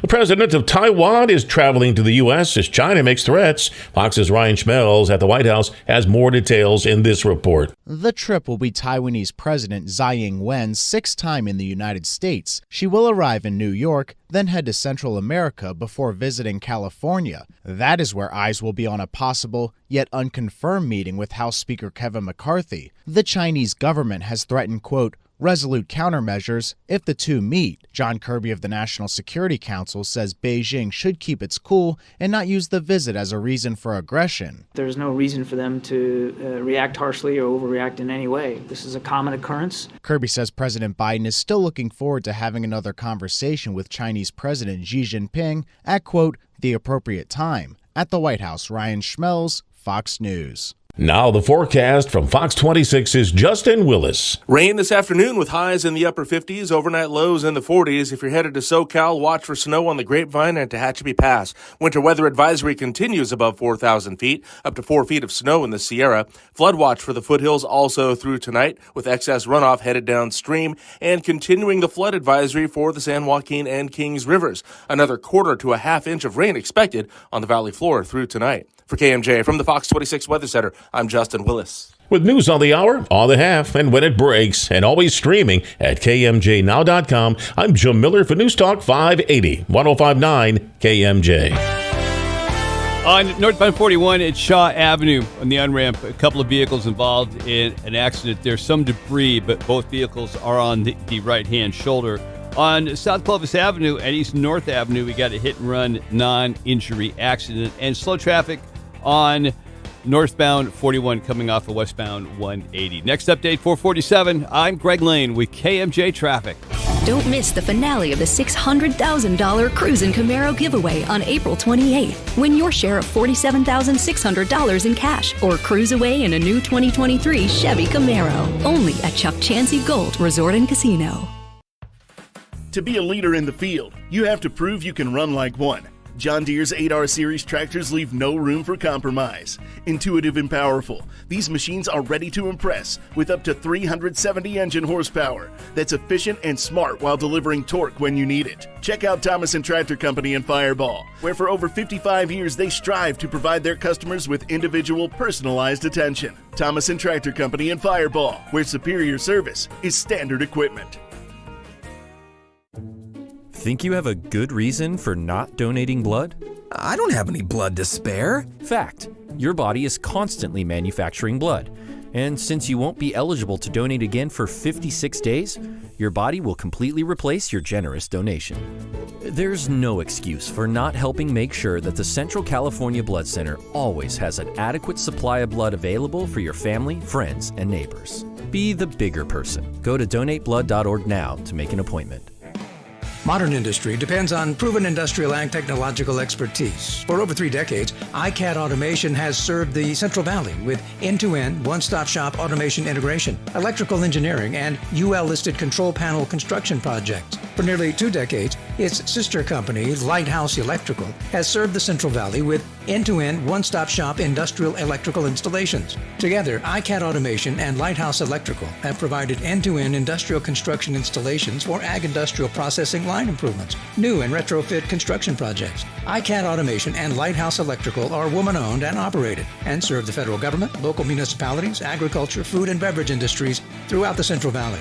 From Sacramento to Bakersfield, iCAD Automation and Lighthouse Electrical are ready to hear from you about your expansion planning and construction projects. Contact us at 559-206-2611 or visit us online at icadautomation.com or lighthouseelec.com. This report is sponsored by GetRefunds.com. It's about time small businesses like yours got the help you deserve. GetRefunds.com can find out if your business qualifies for ERC assistance in less than 8 minutes and may be eligible for up to $26,000 per employee. Go to GetRefunds.com to get started. That's GetRefunds.com. KMJ's Afternoon Drive with Philip Teresi and E. Curtis Johnson. That would be us. Philip has actually been schooling me about justice and mercy as it relates to Senate Bill 274 and Bill 599. Now, I say this because Philip and I have known each other since 1997, so we can give each other a hard time, but it's just interesting to hear a former juvenile delinquent talking about, no, we need to throw the book, so to speak, at these students. Not every time. Not every time. I look back at my experience as a kid, and I look at my two children and their respective experiences. And all three of us are very, very different human beings. And it's given me a lot of perspective. And I think that being the troublemaker and the knucklehead and acting out, and to be clear, this wasn't just purely me being a pain in the butt. I was a sophomore in high school when my father died of HIV/AIDS. And that really took me out of the conventional, hey, let's go to Sadie Hawkins experience. But it wasn't the only reason I acted the way I did. I always had a defiant streak. I was always a willful person. In some ways, it became a mechanism for enabling some of that behavior and for my surviving parent to excuse it. That doesn't change the fact that there are kids who need to be handled with an iron fist, and there are kids who need to be thought of as people who need redirection, who need structure. And that's what every kid needs, right? Structure, discipline, attention, affection, affirmation, and love. Yeah. That's how you raise a child. And snacks. And, well, you got to feed them once in a while.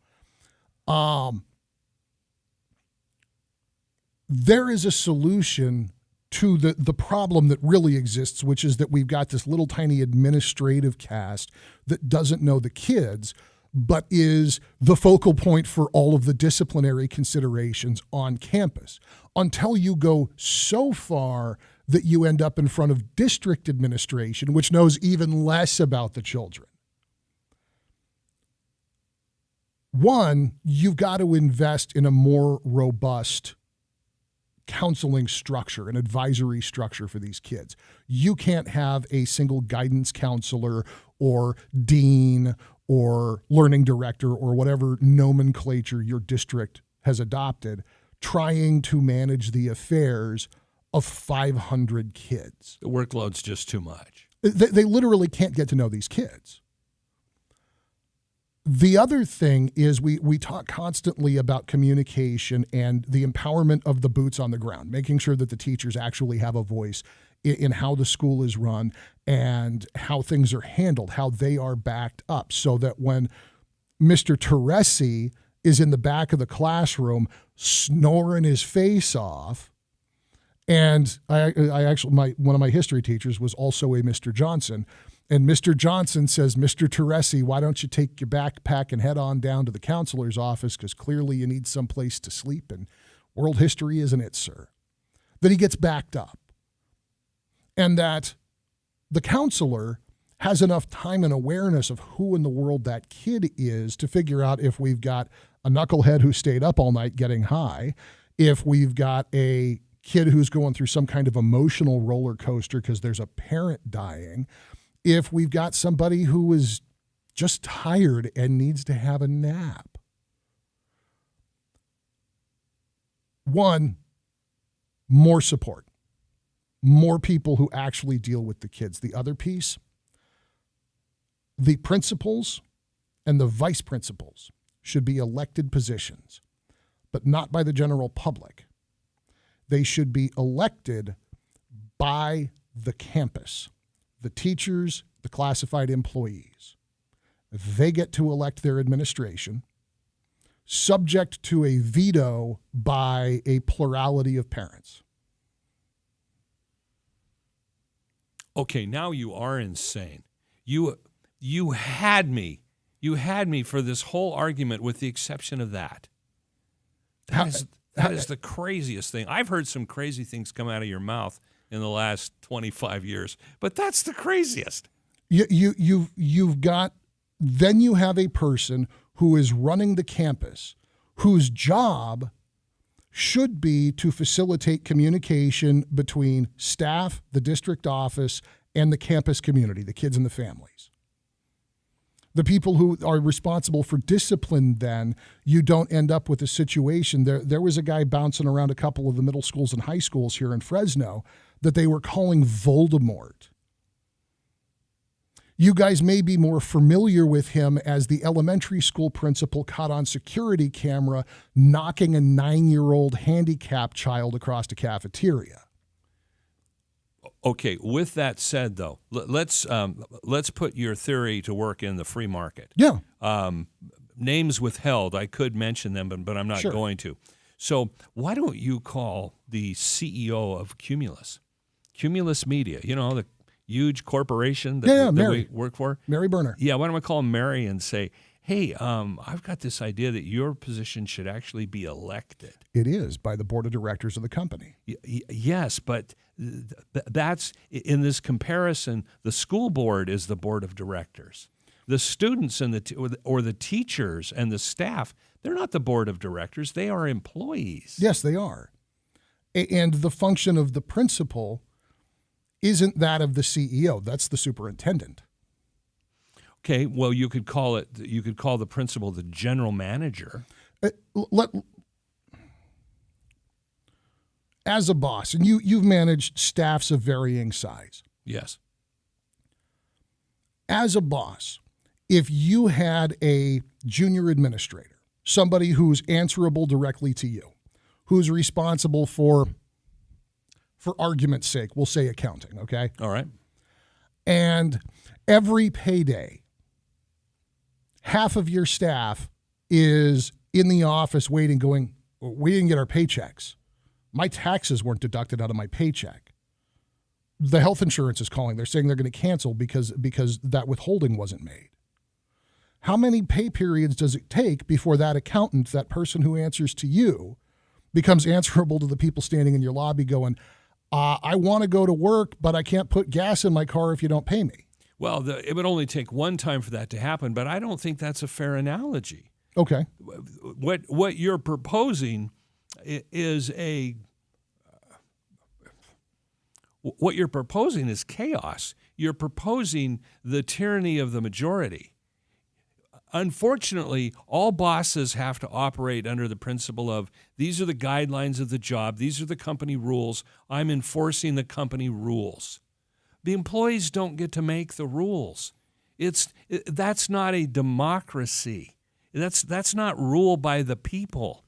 It's rule by authority and who owns the operation. Well, the taxpayers own the operation. That's correct, and we elect a school board who hires the people at the schools. But the employees, the teachers, the janitors, the maintenance guys, they shouldn't get to elect the principal. Absolutely they should. We're not talking about upending policy, because policy comes from the district level. We're talking about electing campus culture, because the function of the principal is not to set policy, it's to enforce policy.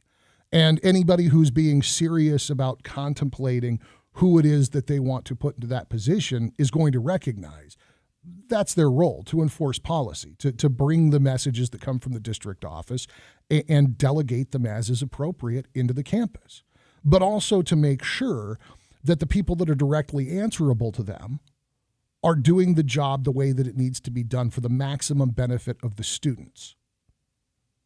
And the system that we currently have, you have some really well-intentioned, motivated people who want to make a difference, who fight their way up to that position and then get their hearts broken because they find out that they're middle management bureaucrats with no power, no authority, and no ability to change campus culture because nobody on campus knows who they are. And that they're answerable to school boards that may or may not have any earthly clue how schools actually work. If you have somebody who's elevated to that position by their fellow teachers, they know that they've got a role that depends upon facilitating in a way that affects the classroom in the most positive possible way. Okay, I follow that. But that's where teachers' unions come in, and that's where school boards come in. Because if you have a staff that is so disgruntled with a principal, there are methods for changing that. If that principal is so out of touch that they've made the entire staff happy, a school board or a superintendent has the power to remove that principal. But to say that the teachers get a vote on it, gee, Mr. Principal, Mr. Johnson, we all got together today and elected, and you're fired now. That is tyranny of the majority. That would be chaos. See, and I think that it would be a novel way to change the way that a campus determines how it is going to be run. Because the one thing that's missing in this, again, is that granular local understanding and control of the culture of the campus, of the needs of the students, and of the most effective way to bring these edicts that come from the school board and that come from the State Board of Education and to implement them. The way that we're doing it right now, you've got people who hustle their way up there because even in Fresno, it's a decent salary. I mean, a principal in Fresno can make $100,000 or $150,000 a year easily. And they climb up to that position, and then they just rubber stamp what comes down from the district office, and they don't know the kids, and they're not involved. They show up for photo ops, and they sign checks. You get somebody who's been put in place by the teachers who can go back and communicate the priorities of the campus effectively to district administration. You don't need screwy laws like this. Well, to use an example of one of my favorite books that I read in junior high, what you're proposing would result in a real-life scenario of the Lord of the Flies. That's what would happen. As someone who has spent 3/4 of his life as the boss, you're insane, my friend. And as nobody could illustrate better than Piggy, you got to break some eggs if you want to make an omelet.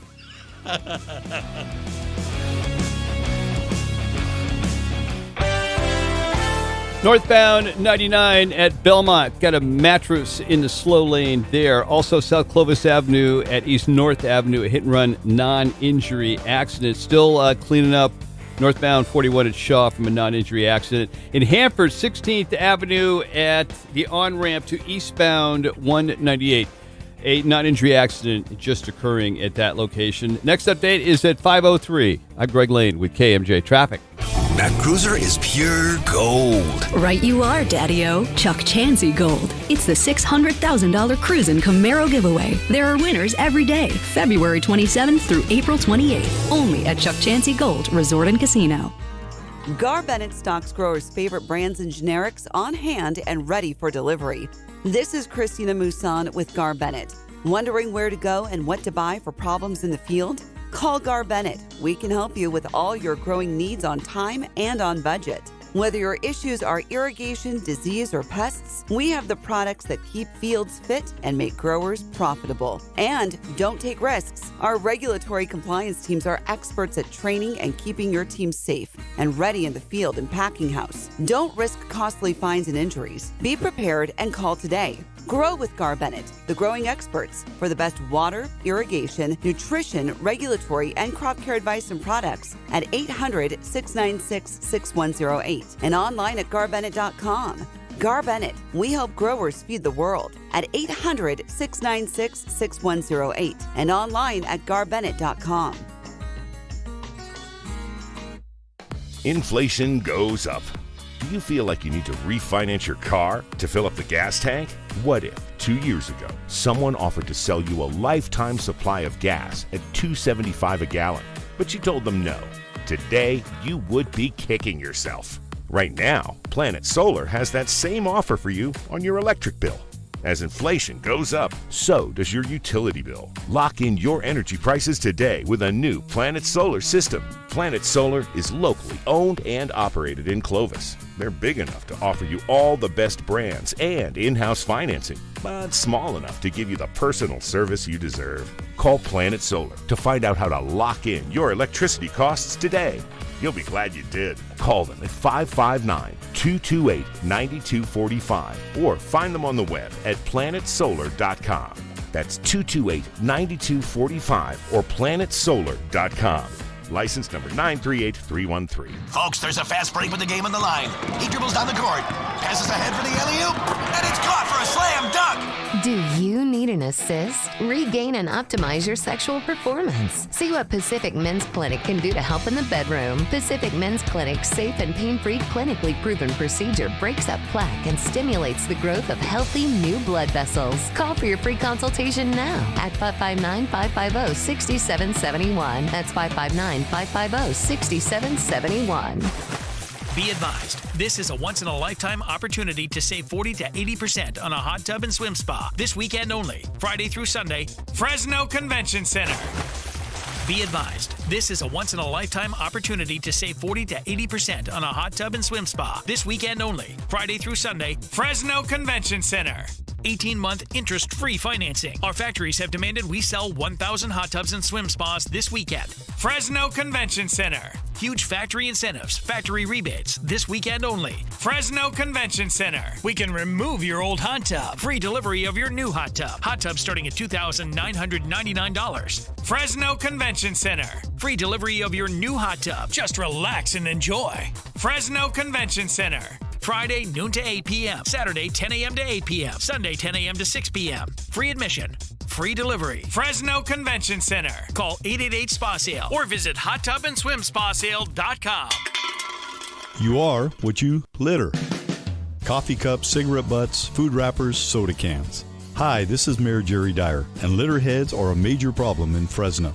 85% of the litter you see is intentional, but 100% of it is preventable. We all have a choice. Don't be a litterhead. Let's work together to make our city a cleaner, more beautiful place to live. One vision, one mission, one Fresno. Find out more at beautifyfresno.org. Tune into KMJ's Morning News, 6 to 9 a.m. 2023 Golden Mike Award winners, honored by the Radio and Television News Association of Southern California. News Talk 580 and 105.9 KMJ. This is the Afternoon Drive. My name is Substitute Johnson. We have teacher Teresi over here who has floated the idea that we would fix the school system by allowing teachers to elect the principal. My opinion is that it's just absolutely insane. I am prepared to stipulate that my idea has flaws. There's. Oh yeah, it does. Here's my problem. Okay. My idea might be nuts. What we have been doing with our schools, especially in the state of California, but this is truthfully, it's a national issue, but California, as usual, is the exemplar of this kind of failure. And Fresno Unified, you've got the third largest school district inside the world's fourth largest economy, testing in the bottom 3% of school districts nationwide. It's embarrassing, it's horrifying, it's inexcusable. It's a $2 billion budget that, for the most part, is wasted money. What we've been doing doesn't work. Continuing to repeat that is the literal definition of insanity. Okay, I follow you so far, but my opinion is if you let teachers elect the principal will act in a self-interested way, because we all act in a self-interested way. And the principal, instead of focusing on educating the students, would start pleasing his multiple bosses. So I actually think that that's not a bug, it's a feature. Department heads. In a lot of school districts, the department heads are elected by the department. In other words, social sciences, math, hard science, physical education, all of these different realms of study, you've got somebody who's got to be the facilitator between the department at large, that may be a handful, maybe a dozen teachers, and the campus administration, the principal and the vice principal. Those people are elected by their departments. In a setting where the school is encouraging good communication and is encouraging serving the teachers to the specific end of better serving the student, you end up with these really great people that go in and serve as department heads, sometimes for years and years. and do a great job. And when it's time to do something that isn't popular, they sit down and they talk with the department and they explain, look, this is where this is coming from. This is how the decision got made. I don't like it either, or I think it's better than you guys are letting on, but this is what we've got to do. And if that department head's an effective communicator, they're going to continue to be the department head. And I think that moving that to the principal's office, and maybe you move the veto not from the parents, but to the school board, so that you don't just get some wackaloon that's going to go out and buy, snow cone machines and snow blowers to run around campus treating every day like it's a rave. But I think that if you take more input from the people that are actually dealing with the students, instead of, gosh, I don't know, the guys in Sacramento that don't see a school child except when it's time to eat one, you'll end up with a better result than what we get today. On paper, what you're saying sounds really great. And I'm going to use a phrase that's overused, but what you're really using is the argument of why socialism never works. Because people are going to act in self-interested ways. They're going to protect their own tail and not serve who the customer really is, the student. Because then it becomes about their job and keeping their job. And we end up where we have right now, where the student is oftentimes the second thought. Have I told you how much I hate losing arguments? No, but I can see it on your face. Now, you make a valid point.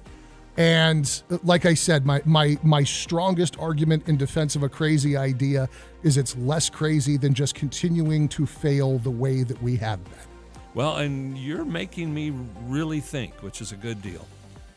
We got an update of headlines on the way from the KMJ newsroom. We're going to take another look at that commute with Greg Lane in the KMJ Traffic Center. I'm guessing that we're going to hear from the National Weather Service in just a moment as well. And Hour 4 is on the way on KMJ. Don't move. Missed part of the show? Get the Afternoon Drive podcast at kmjnow.com or by searching KMJ's Afternoon Drive in Amazon Music or Stitcher. CarsForKids.org. Right off the car, not the kid. CarsForKids.org is the best vehicle donation charity impacting the lives of kids thanks to your vehicle donations. Donate your old car, truck, or motorcycle in any condition to CarsForKids.org to give kids a second chance at a better future. CarsForKids.org picks up vehicles in any condition. Towing is free, and you'll receive a $50 gift card. Remember, CarsForKids.org. Right off the car, not the kid. What do you do with a shy chicken? Get her to come out of her shell. Get it? Hi, folks, this is Lon Hannah, and it's time again to decide between blondes, brunettes, or redheads. We're talking chicks, baby chicks. And from now through June, Evans Feed is your baby chick headquarters. They've got Rhode Island Reds, Americanas, Buff Orpingtons, New Hampshire Reds, you name it. Ducks, geese, and turkeys, too. On Thursdays only, buy a 50-pound chick starter and get 5 chicks free. This is Lon Hannah telling you to choose Evans Feed for your Western lifestyle in Madera, Chowchilla, and Porterville. Don't miss the finale of the $600,000. Guys, we're going to hit the legal ID here in just a minute, and then we're going to do an emergency alert system notification. So it's going to be quiet on the live stream, but don't panic because I'll explain if it's important. Them, Fresno, a Cumulus media station.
It's 5 o'clock in Fresno. Good afternoon. I'm Joe Miller here in the KMJ News Center. Madera Unified School District is informing the community about school safety. Hey guys, just a quick recap for those of you that are watching on the live stream, in case any of you happen to be in Merced, Madera, Mendota. It is a severe thunderstorm warning from the National Weather Service. So you're looking at strong thunderstorms impact portions of central Merced County. They're saying through 5:15 p.m. They're tracking this thing moving 11 miles southwest of Atwater, moving northeast at 15 miles an hour. Winds in excess of 30 miles an hour, pea-size hail, very heavy rain. Gusty winds could knock down tree limbs, blow around unsecured objects. If you're outdoors, consider going inside. If you're inside, consider staying away from doors and windows. And if you don't have to drive anywhere for the next half an hour or so, might be a good time to kick it inside. I will repeat this again as we get back into the on-air portion of the program. But for those of you that are watching the live stream, that is, again, as of 5:03 p.m. Pacific time, Wednesday, March 29th. Widows and the families of those whose names are on the wall. As for his own experience, being in this community as a veteran is very gratifying. There's terrific support. A number of organizations support us, like the Heart of the Horse Ranch. Yeah. You support us. We have a very good Veterans Health Center here, a very good one here in Fresno. So this is a good place to be for veterans. Liz Kern, KMJ News. A new field study in Visalia shows drivers rolling past stop school buses with red lights blinking and a stop arm extended. The pilot program between Visalia Unified and a safety technology company recorded hundreds of violations in a 3-month period. It's the law. When red lights are blinking at a stop school bus, drivers going both ways have to stop. But a field study in Visalia from late November through February shows drivers breaking the law. Valley Congressman Jim Costa and other lawmakers want to help shoppers better understand the cheese they buy. KMJ Ag Director Don York reports. Representative Costa and 6 other lawmakers introduced the bipartisan bill called the Curd Act. The bill, according to Costa, would create a formal definition of natural cheese. That's a term commonly used on food packaging right now that has no official definition. Under the Curd Act, natural cheese would be defined as cheese that is produced from animal milk or other dairy ingredients. Examples include cheddar, Swiss, and cream cheese. A companion bill also introduced in the U.S. Senate. Don York, KMJ News. Now the forecast from Fox 26's Justin Willis. Rain this afternoon with highs in the upper 50s, overnight lows in the 40s. If you're headed to SoCal, watch for snow on the Grapevine and Tehachapi Pass. Winter weather advisory continues above 4,000 feet, up to 4 feet of snow in the Sierra. Flood watch for the foothills also through tonight, with excess runoff headed downstream, and continuing the flood advisory for the San Joaquin and Kings Rivers. Another quarter to a half inch of rain expected on the valley floor through tonight. For KMJ from the Fox 26 Weather Center, I'm Justin Willis. With news on the hour, on the half, and when it breaks, and always streaming at KMJNow.com, I'm Joe Miller for News Talk 580, 105.9 KMJ. On northbound at 99 at Belmont, the mattress that was in the roadway causing problems has now been removed to the right-hand shoulder. Things are back to normal there. Eastbound Shaw Avenue at North Fresno. Got a vehicle blocking the roadway there. In Strathmore, here you go, Road 208, just south of Avenue 204, a bunch of sheep in the roadway, so be very, very careful if you're in that area. Cutler on First Street Drive at Orosi Drive. We have a non-injury accident and slow-moving traffic going northbound on Highway 41 coming off of the 180.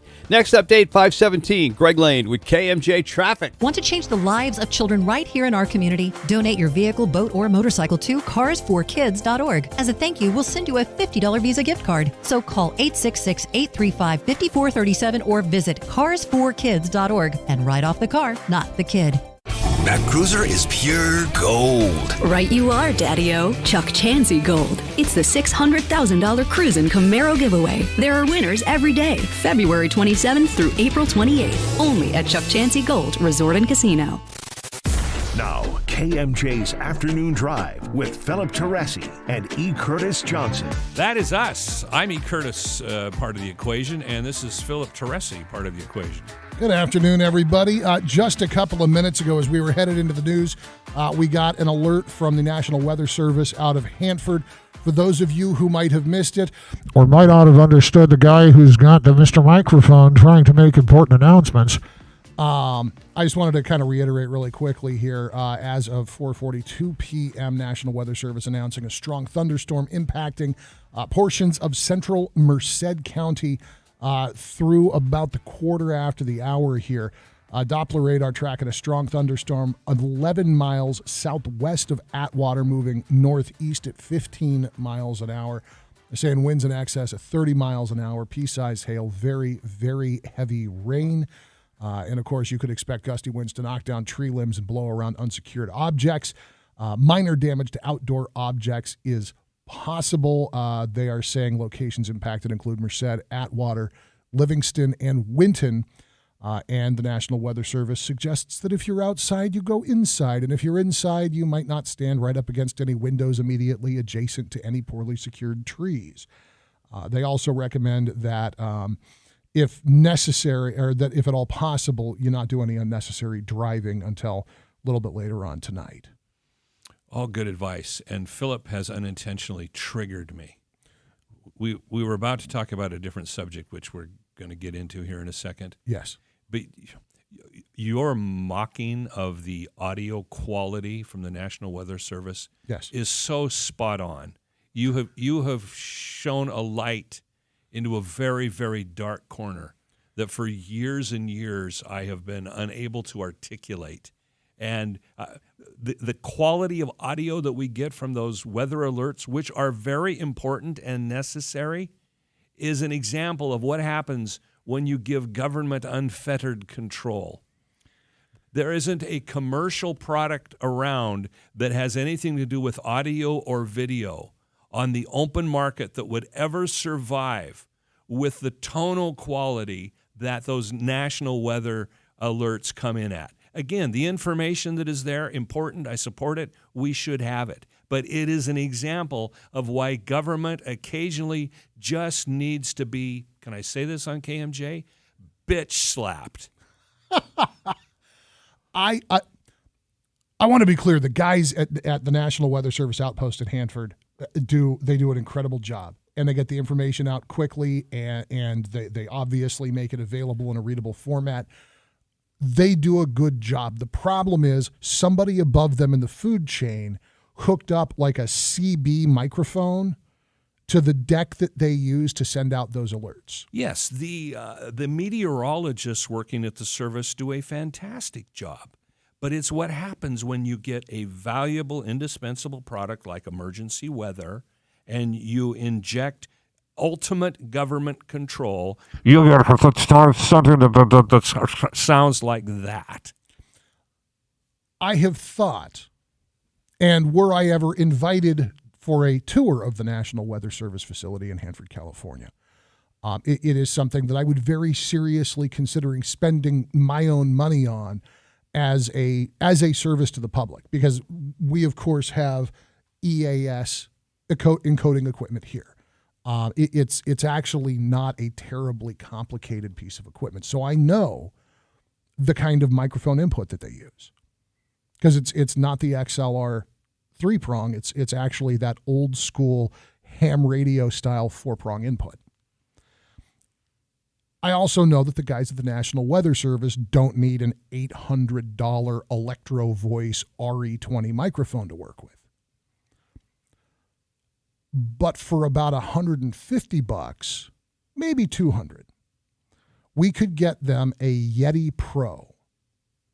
And if you've ever watched like folks that are doing like video streams, Twitch channels, they're not pros. They're not Joe Rogan. They don't have like video podcasting. Those guys. They don't have the scratch to go out and buy like the crazy mic processor and the professional radio gear. They aren't on a Neumann like Howard Stern. It's this black oblong microphone, and it's made by Blue Microphones, which makes great microphones. And the Yeti Pro could be wired with an adapter because it has an XLR output. It could be wired with an adapter and hooked into their EAS system. so that those guys sound at least as good as some 15-year-old talking about your mom on Xbox Live. Well stated. Now, as the guy who got us off completely derailed, let me get us back on track. And I'm going to talk for a second here about Philip Teresi's favorite guy, Elon Musk. Yeah. I have reached a point today where I've had my overload of Elon Musk, but this is important. So Elon Musk is, he's the guy behind SpaceX. He's got a series of satellites called Starlink, and operators of satellite constellations, which are other satellite operators, are being forced to constantly move their satellites, because, well, SpaceX's Starlink satellites kind of get off track. Now I understand what Philip has been saying for the last couple of weeks about if you look at other satellite operators, their elliptical orbits or their orbits of the satellites around the planet move like they should. They're a little wonky when it comes to SpaceX's satellites. Say that 10 times fast. But we are on the verge of, well, there are frequently 1,600 close encounters every single week of various satellite operations flying around above us. Again, close to 1,600 close crashes every week. So I'm going to share this website with you guys so that you can hop on and take a look at it. But I've pulled this up for you. That is a map of our low Earth orbit satellites. That's all of the trails of all of the crap moving around the planet just in low Earth orbit, which includes Starlink. And when you pull all the way out from that, you can see we've got a tremendous amount of traffic around this planet. Yes, let me do the video play-by-play on the radio here of what Philip is showing me. Picture the planet Earth and picture so many concentric circles around that it kind of looks like you're looking at the Earth through a frosted glass. That is an example of all of the orbiting satellites and various other space junk and everything else that's out there. This picture that I'm showing you is just SpaceX. We're looking at hundreds of lines. Yeah. Hundreds of lines orbiting the Earth. And Elon Musk's intention is eventually to have tens of thousands of Starlink satellites in orbit. So this is where I want to talk about something called Kessler syndrome, which does not come from drinking cheap scotch. Kessler syndrome, also sometimes known as collisional cascading, was something that a NASA scientist named Donald Kessler identified in 1978. It's a scenario in which the density of objects in low Earth orbit with a specific attribution to space pollution, so not those nice tidy orbital lines, but the junk that gets produced, is high enough that collisions between objects cause a cascade in which each collision generates space debris that increases the likelihood of further collisions.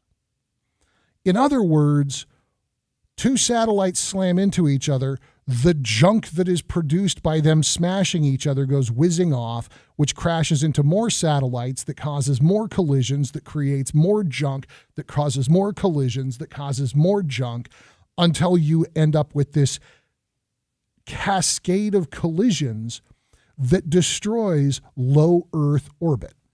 So think of it this way. I think KMJ listener understands this, but think of massive bumper-to-bumper traffic on a freeway that you've ever seen, where the traffic is going too fast, the cars are too close together, somebody's at the front of the traffic slams on their brake too quickly, and you have a chain reaction of bumper-to-bumper accidents behind you, which completely shuts down the freeway.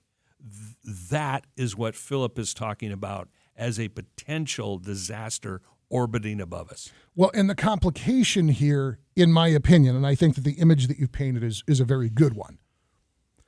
Now imagine that you have a guy with a dump truck full of bowling balls and like the T-1000 pursuing Arnold Schwarzenegger and John Connor through the canals of Los Angeles. He rams the back of that dump truck off the edge of an overpass and into this bumper-to-bumper, but still moving, still mostly functional traffic. He begins to dump thousands of bowling balls onto the moving cars. That's Kessler syndrome. And more specifically, that's Elon Musk's contribution to Kessler syndrome. Kind of frightening. If you'd like to see a picture of this, KMJ listener, you can check it out at space.com. Yeah, I'm gonna post up the link so you guys can. I've also got this great map that lets you go through and kind of select different orbits and different owners and look at the saturation of space junk in low Earth orbit. It starts to give you a really clear idea of how if there is not some kind of authoritative oversight, there's going to be consequences.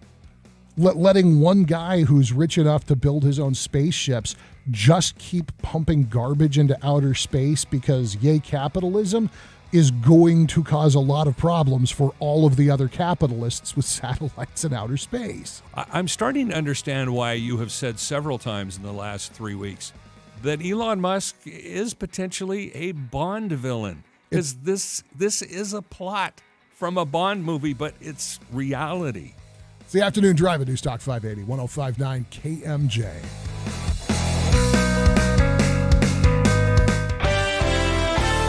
In Fresno, northbound 99, just north of Ashland, a collision causing a hazard and slowdown. In Cutler on 1st Street Drive at Orosi Drive, they're cleaning up from a non-injury accident. And Strathmore Road 208, just south of Avenue 204, a hazard of sheep in the roadway. Next update, 5:33. Greg Lane with KMJ Traffic.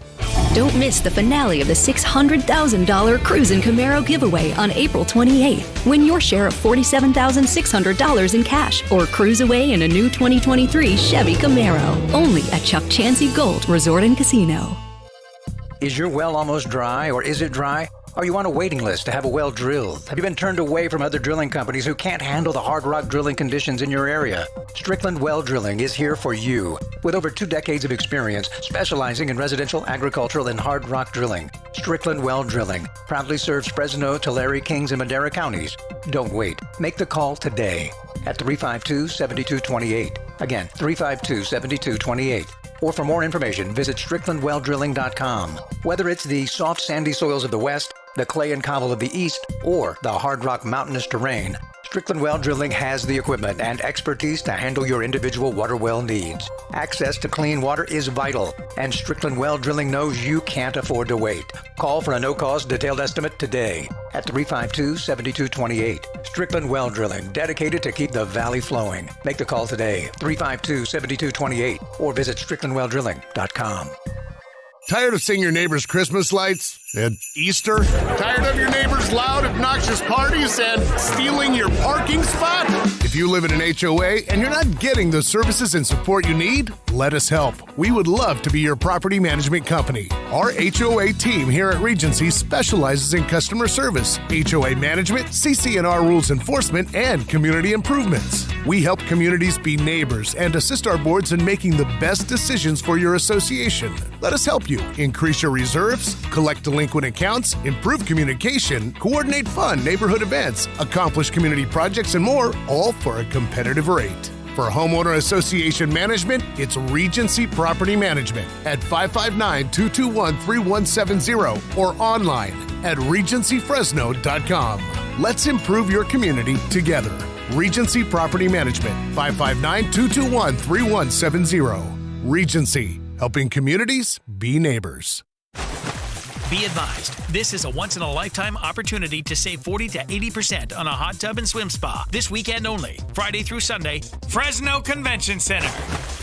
Be advised, this is a once-in-a-lifetime opportunity to save 40 to 80% on a hot tub and swim spa. This weekend only, Friday through Sunday, Fresno Convention Center.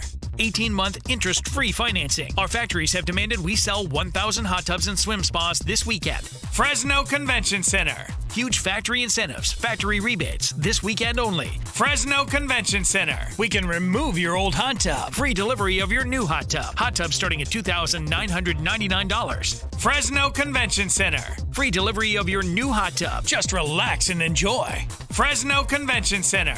Friday, noon to 8 p.m. Saturday, 10 a.m. to 8 p.m. Sunday, 10 a.m. to 6 p.m. Free admission. Free delivery. Fresno Convention Center. Call 888-SPA-SALE or visit hottubandswimspasale.com. Cards issued by Celtic Bank, member FDIC. Are you the decision maker in your company? Consider this. For the first time in decades, there's a better option for a corporate card and spend management platform. Meet Ramp, the only corporate card and spend management system designed to help you spend less money so you can make more. Most corporate credit cards offer points as incentives, but those points amount to less than their worth in real cash value. Ramp's business cards offer you cash back, real money in your pocket. Plus, you control who spends what with each vendor.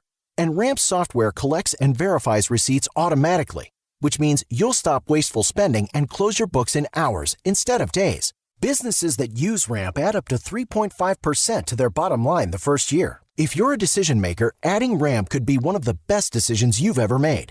And now get $250 when you join Ramp for free. Just go to ramp.com/free. Ramp.com/free. RAMP.com/free.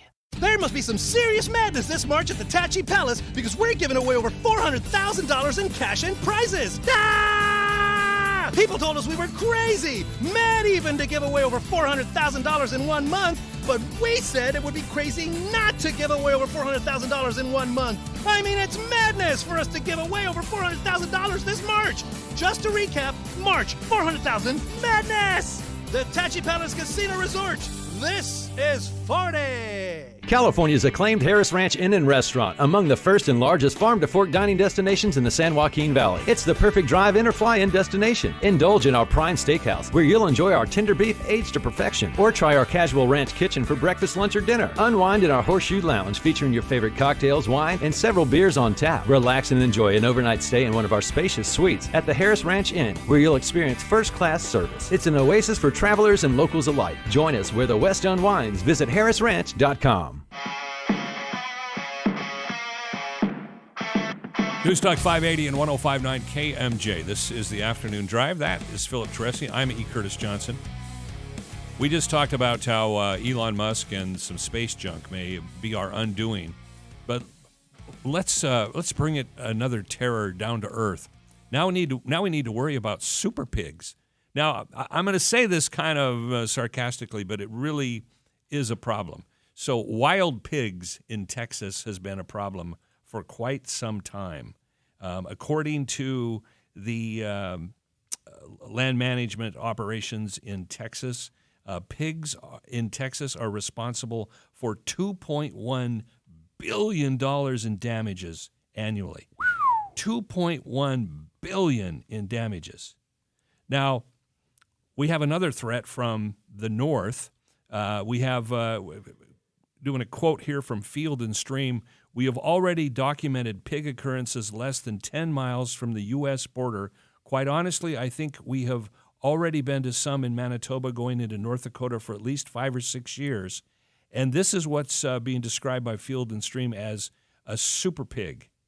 It's a wild, I'm saying this seriously, but yeah, they're wild pigs that have interbred with some domestic pigs. And the combination of their two genes is creating serious problems. Now, one of the challenges with pigs is they tusk. Yeah. And we may think of, pigs as being these cute little pink things. When they get out in the wild, they grow hair, they grow tusk, they are deadly. Oh, yeah. The part that I can't figure out on this is the solution is simple. It's called hunters. For example, for this growing pig problem on the U.S.-Canadian border, I could call half a dozen classmates of mine that I went to high school with in Montana, and they could go out there with their bows alone and their rifles and do short work of this? I am sure that there are hunters who will get out there and successfully participate in a cull. But this isn't just a domesticated pig that got loose. One of the interviews here, they're talking with an expert who says that Canadian farmers had thought that the so-called super pigs would probably be dealt with by Canadian winters. Canada's got rough winters. That proved to be incorrect. Quote, one of the things they do to survive is tunnel under the snow. Yeah, pigs aren't stupid. I have heard estimates that pigs are at least as intelligent as a dog. I've also heard that. I don't have a lot of experience with adult pigs, so I don't have an opinion. I have no feel for the animals outside of they make for wonderful sausage. And bacon. Always. And ham. I'm sorry, it's getting close to dinner time. I digress. Please continue.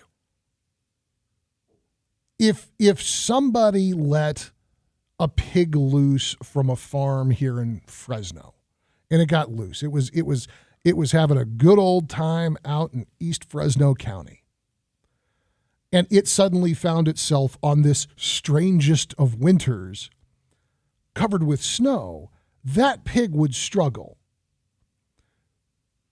These pigs are burrowing under the snow like the monsters from Tremors. Yeah, and this is not one escaped pig from a farm. No. This is a generational problem. This pig problem in Texas has been around for at least 15 years, possibly longer. It's just now starting on the U.S.-Canadian border. Is the solution in our country, where we have the Second Amendment and we have enthusiastic hunters, is the solution to conduct a cull? Yeah. It's that simple. You have a mass hunt, and in a couple of seasons, I guarantee you, we could take care of this problem. There are enough rifle hunters and bow hunters who would make short work of this. This is not something for a newbie, though. This is not something for an inexperienced hunter, because this isn't like shooting an elk that's going to run away if it smells your BO. This is a tusked omnivore who might decide that you smell like food. Yes, and here's the difference. For example, bear hunting is dangerous, but most bears run. Sure. These pigs will attack you. There have been reports in Texas of pigs attacking people. They can be deadly, and they're herd animals. So don't think of one bear. Think of a herd of bears. Angry, fat, tusk-flaring little porkers, little oinkers, that with their tusks could slit you from stem to stern. So in an interview with NBC News, one of the experts who spoke to this explained that we never found a wild pig in Canada anywhere in all of our research in 2002.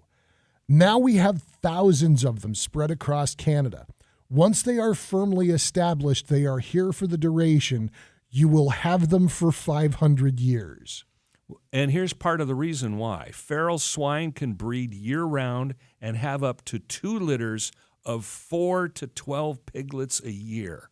And since they sexually mature at between 6 and 8 months of age, 6 to 8 months of age, feral swine populations have the potential to double in size every 4 months.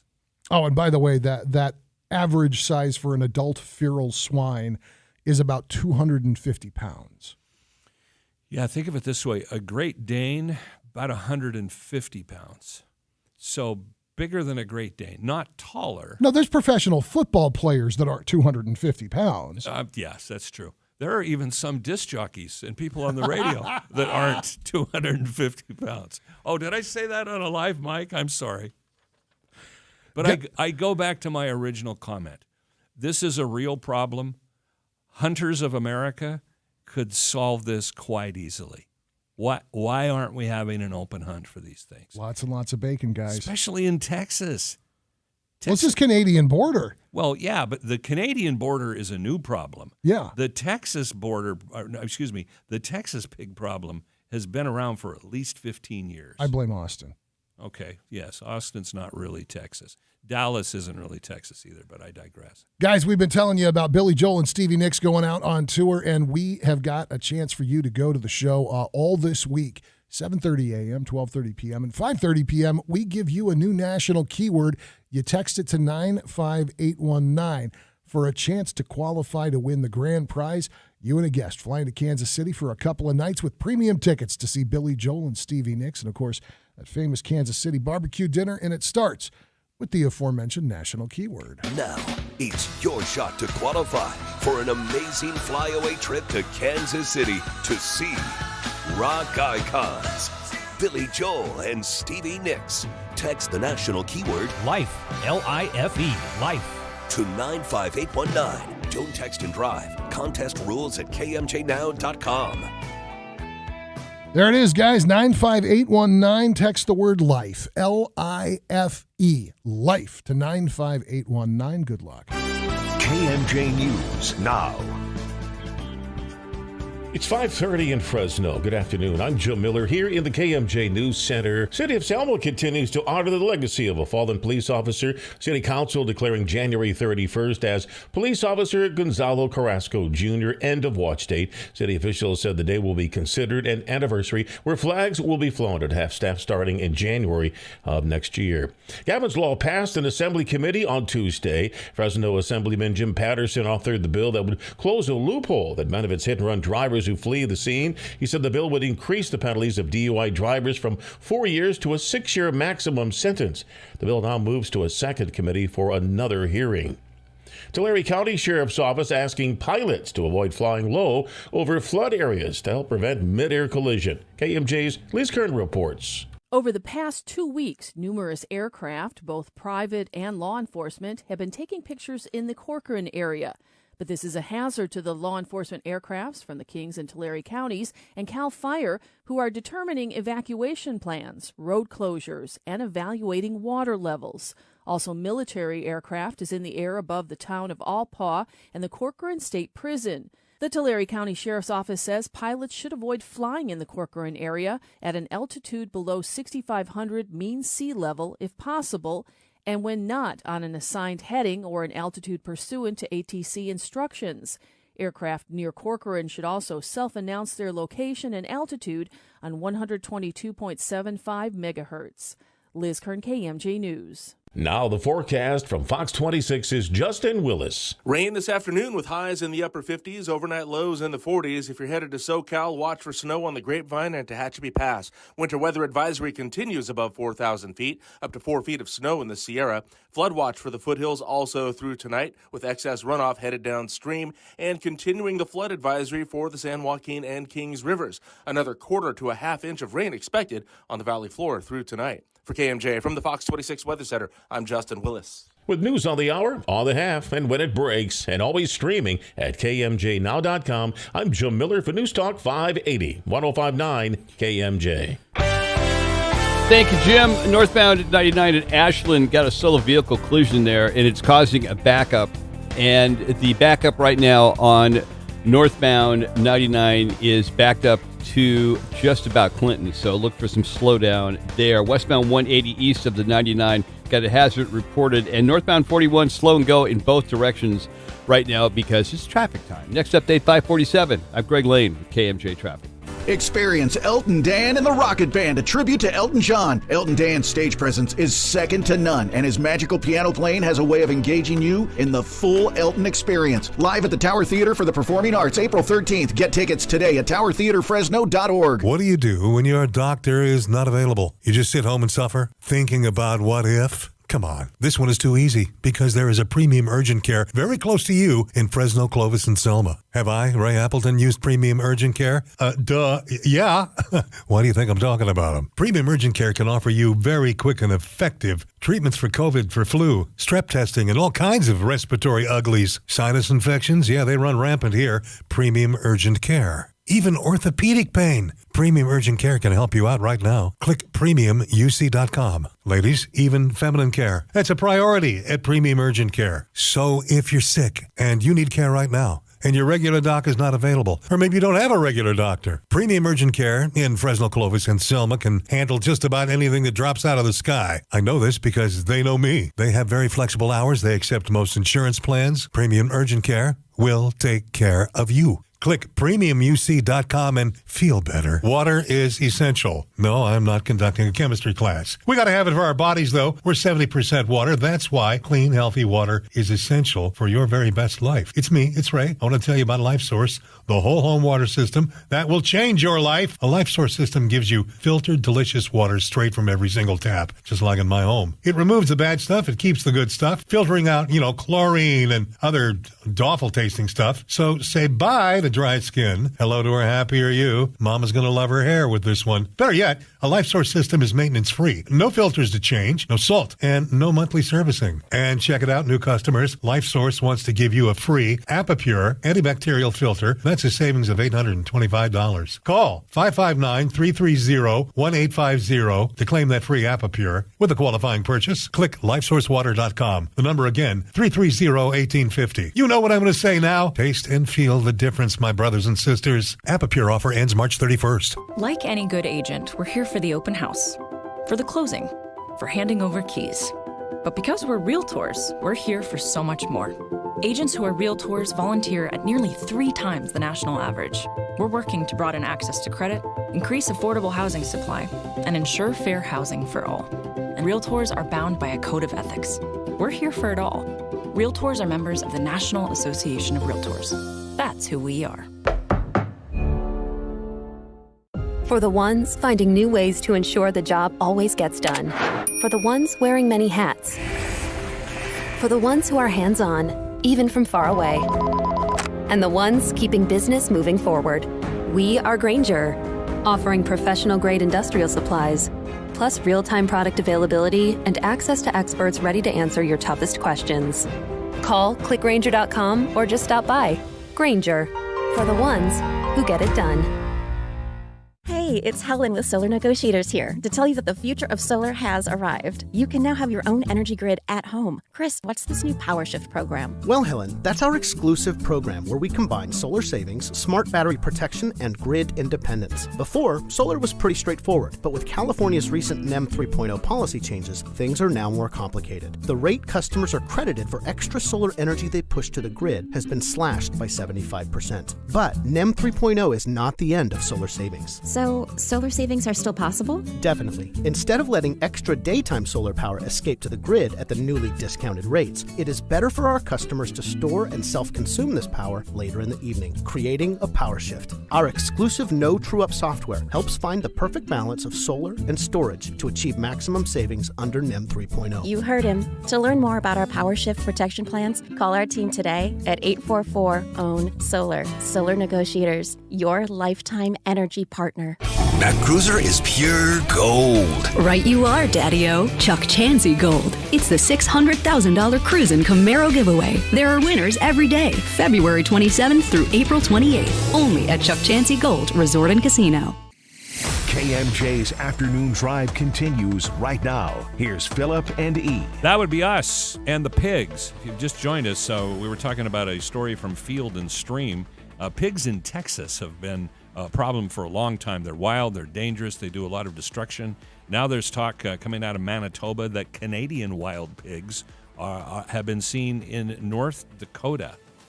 I have contended the solution to this is simple. American hunters could take care of this in short order.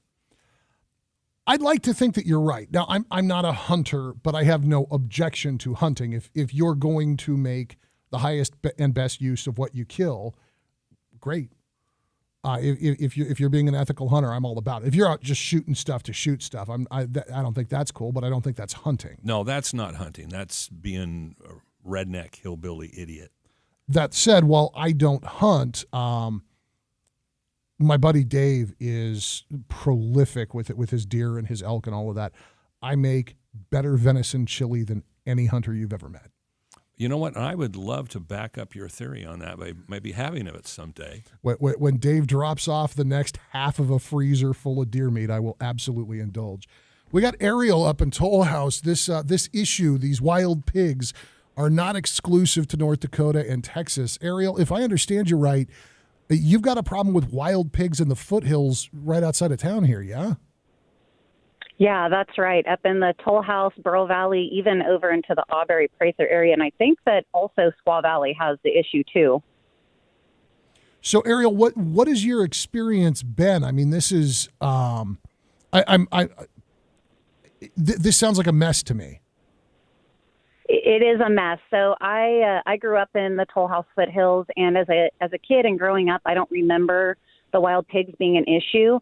But I returned to that area about 11 years ago, and the first week we lived in our house, we came out one day and it looked like someone took a rototiller to the front yard because of the damage. And so over the past 11 years, they kind of come and go with a lot of other species. They come and go based on different things, but these past few years have been really bad. This past summer, it got to the point for our family that we were losing hundreds of dollars of animal feed. So we were actually raising a pig for the fair. My daughter was showing a pig at the fair, and these pigs could smell that feed, and they came in and just destroyed our feed barn. You're talking about hundreds of dollars worth of animal feed just spread out all over our property, not to mention the structure being damaged. We would go out there and spotlight them, and there would be 10, 20, 30, all different shapes and sizes of these pigs just trashing our property. 30? 30 pigs.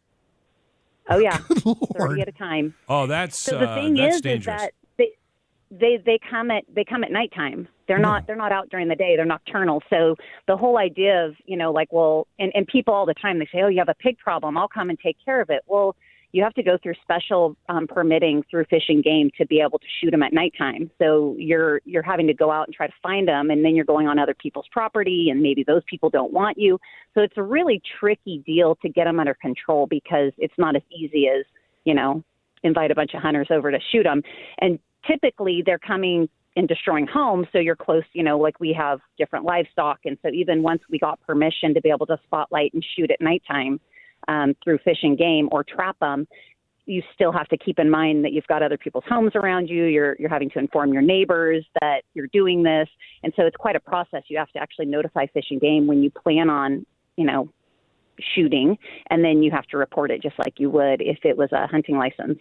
Well, and you're talking about a couple of dozen pigs. I'm not picturing something that's solved with a 22. That sounds like a job for a claymore. Yeah. So it is quite an ordeal. We ended up getting the deprivation permit so that we could start taking care of our problem. And they're smart animals. Once you start shooting and once you start trapping, they leave, but they just went to our neighbors.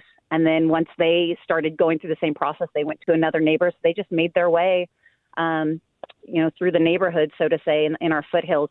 But we were most successful with trapping, because then you don't have to be sitting outside waiting for them, and you can wait till daylight to go ahead and take care of them, and better plan out how you're going to be responsible and go ahead and butcher out that animal. Whereas if you're just shooting it in the middle of the night, you're not going to go and butcher that animal in the middle. Well, we weren't going to go butcher it in the middle of the night. So if we waited till, the sun came up, and at one point we actually caught 8 piglets.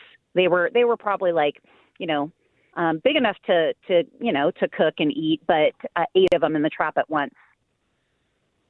Ariel, I really appreciate you sharing the story and giving a little insight into what a pain this is. Because you're not in a densely populated area. We're talking about country, but you still got to jump through a lot of hoops. Do you imagine that some of that is state of California being state of California, or do these regulations come even further up the food chain than that? It was through Fish and Game that we worked through, and so I'm sure there's probably some similarity from state to state, but I don't know the answer to that exactly, if that's California's rules or if that looks the same in Texas. But it's definitely in California, and you could shoot them at nighttime without that permission, but you don't want to be the one that has someone show up wondering what you're doing. So we wanted to do things by by the law. And I'm sure there's lots of people that are trying to take care of the problem on their own and don't know. That's the thing, too. They don't know how to do it the right way. Well, and my suggestion that American hunters would make short work of this, that is under the guise of it has to be coordinated. I am not suggesting a bunch of guys grab their 308s or their 30-06s or whatever their hunting rifle is and just wantonly start slaughtering these animals. It has to be coordinated, but a coordinated effort with trained hunters who know what they're doing could keep it safe and eliminate the problem. What if we get all the Civil War reenactors out there, but let them use live ammo? Muskets? Yeah, just get out there in a line. Well, if the pigs will stay in a straight line. Incidentally, I just learned this. A group of pigs is called either a passel, a team, or a sounder. So if any KMJ listeners are playing Yahtzee, or not Yahtzee, Scrabble, that's the word. So passel, team, or sounder is a group of pigs. It's the Afternoon Drive at News Talk 580, 105.9 KMJ. Ariel, thank you very much for the inside scoop on that. That's a hell of an ordeal. E. Curtis Johnson, Philip Teresi, online at kmjnow.com. Northbound 99 in Ashland, the vehicles have been cleared up now, and traffic is back up to the speed limit. That's really good. Now, not the case on northbound 41. We've got several areas of 41 heading between the 180 and Herndon where there's just stop-and-go traffic. Also, in Los Banos, eastbound 152 at Dinosaur Point, a non-injury accident at that location. I'm Greg Lane with KMJ Traffic. Don't miss the finale of the $600,000 Cruisin' Camaro giveaway on April 28th. Win your share of $47,600 in cash or cruise away in a new 2023 Chevy Camaro. Only at Chuck Chansey Gold Resort and Casino. I know exactly how you feel. You're sitting there at the gas pump wondering, am I ever going to have a regular meal again? Because you're cutting out all the good food because you can't afford the gas, right? Wait until you see your next PG&E bill. No more meals out and no more hair because you're going to be pulling that out as well, too. Do what I did. Planet Solar. When you have a solar system put in by Planet Solar, you literally lock in your energy price forever. Don't you wish it could be that way at the gas pump? Sorry, but you can't do that there. But you can do it for your home with Planet Solar, and it all began for them right here in Central California. One of the things I really liked about these guys is their financing. Don't let the rate hike scare you away from going with Planet Solar. And they are really quick and good and efficient on installation, and they have become masters at putting together a complete solar package with a solar battery. So you've got the juice when PG&E says, no, you don't need it because we're trying to conserve to save the world. Click planetsolar.com. Do that. Call them at 228-9245.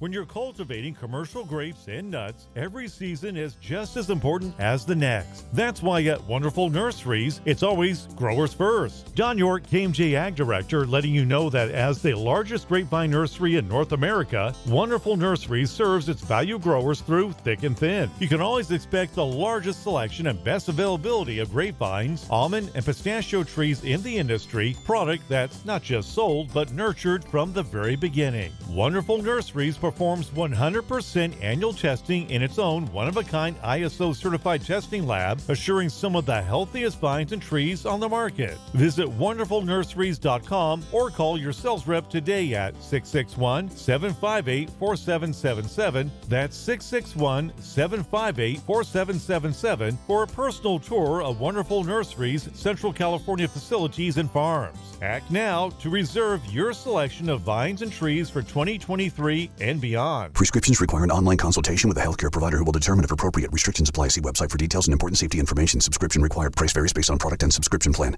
Hey guys, did you know there's a generic form of Viagra that works just the same, but is 95% cheaper? And you can get it online? Just go to 4hims.com/radio. Through Hims, you'll get a free medical consultation, discreet shipping if prescribed, a 100% online process, and trusted generic alternatives to the name brands at up to 95% off. That's right, get generic for Viagra, the same active ingredient as brand name Viagra, but for 95% less. It's the same medication, still prescribed by a licensed medical provider, but with zero copay, no expensive appointments, and no awkward face-to-face conversations. To start your free online visit, you need to go to this exclusive address, forhims.com/radio. That's forhims.com/radio for your free online visit. forhims.com/radio. Be advised, this is a once-in-a-lifetime opportunity to save 40 to 80% on a hot tub and swim spa. This weekend only, Friday through Sunday, Fresno Convention Center. Be advised, this is a once-in-a-lifetime opportunity to save 40 to 80% on a hot tub and swim spa. This weekend only, Friday through Sunday, Fresno Convention Center. 18-month interest-free financing. Our factories have demanded we sell 1,000 hot tubs and swim spas this weekend. Fresno Convention Center. Huge factory incentives, factory rebates, this weekend only. Fresno Convention Center. We can remove your old hot tub. Free delivery of your new hot tub. Hot tub starting at $2,999. Fresno Convention Center. Free delivery of your new hot tub. Just relax and enjoy. Fresno Convention Center. Friday, noon to 8 p.m. Saturday, 10 a.m. to 8 p.m. Sunday, 10 a.m. to 6 p.m. Free admission. Free delivery. Fresno Convention Center. Call 888-SPA-SALE or visit hottubandSwimSpaSale.com. KMJ's Ray Appleton. Schools seem to be the big target for these deranged shooters. If every school had an armed officer on campus, just one, and the word went out across the land that every school had an armed officer on board, do you think this kind of stuff would be curtailed? Do you think there would be a deterrent factor? I think so. The legendary Ray Appleton. Weekdays at 11, only on KMJ. Everything that happens in Fresno's got to run the gauntlet of KMJ. It is such a blessing for you all to have what you have. It's been 100 years of communicating with your community. There's nothing like that for 1,000 miles. And so ends our broadcast day. News Talk 580 and 105.9 KMJ. Afternoon drive coming to a close here. I'm E. Curtis Johnson. This is Philip Teresi. We were talking about a problem of wild pigs. It's been a problem in Texas for a long time. Starting to be a problem on the U.S.-Canadian border of all places. And then we got a call from Ariel in Toll House. Yeah. Apparently pigs are a problem up there. It does not surprise me, but it's made me hungry. So I got to ask, because this is a serious topic in American cuisine. Philip, how do you cook your bacon? Would you put it in a microwave, for example?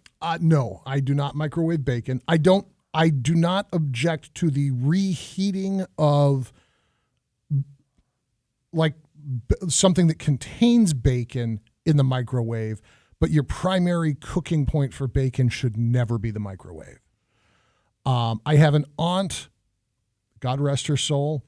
She prepared bacon by lining a cookie sheet with tinfoil, laying the strips out, and baking it. Mm. It was adequate, but it did not yield the sort of crispiness that I prefer. I prepare bacon in a 12-inch cast iron pan. Cast iron. Okay, this is a serious man here. Listen to Philip. One, you end up with that wonderful crispness that you can only get from cooking this kind of stuff in cast iron. Two, you will never, ever have to re-season a cast iron pan that is used weekly to prepare bacon. A good point.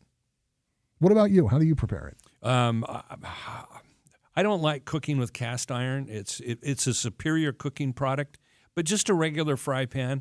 But I have to have it perfect. In other words, the red meat portion of it has to be done, and then the fat portion of it, the white portion of it, has to be just slightly crispy. Yeah. If any portion of the fat is still fatty or a little bit slimy, I can't handle that. It has to be perfect. And I will literally stare at that bacon and visually inspect it so that it is perfect, and then I'll pull it off real quick, throw the bacon on paper towel, and eat it while it's still hot.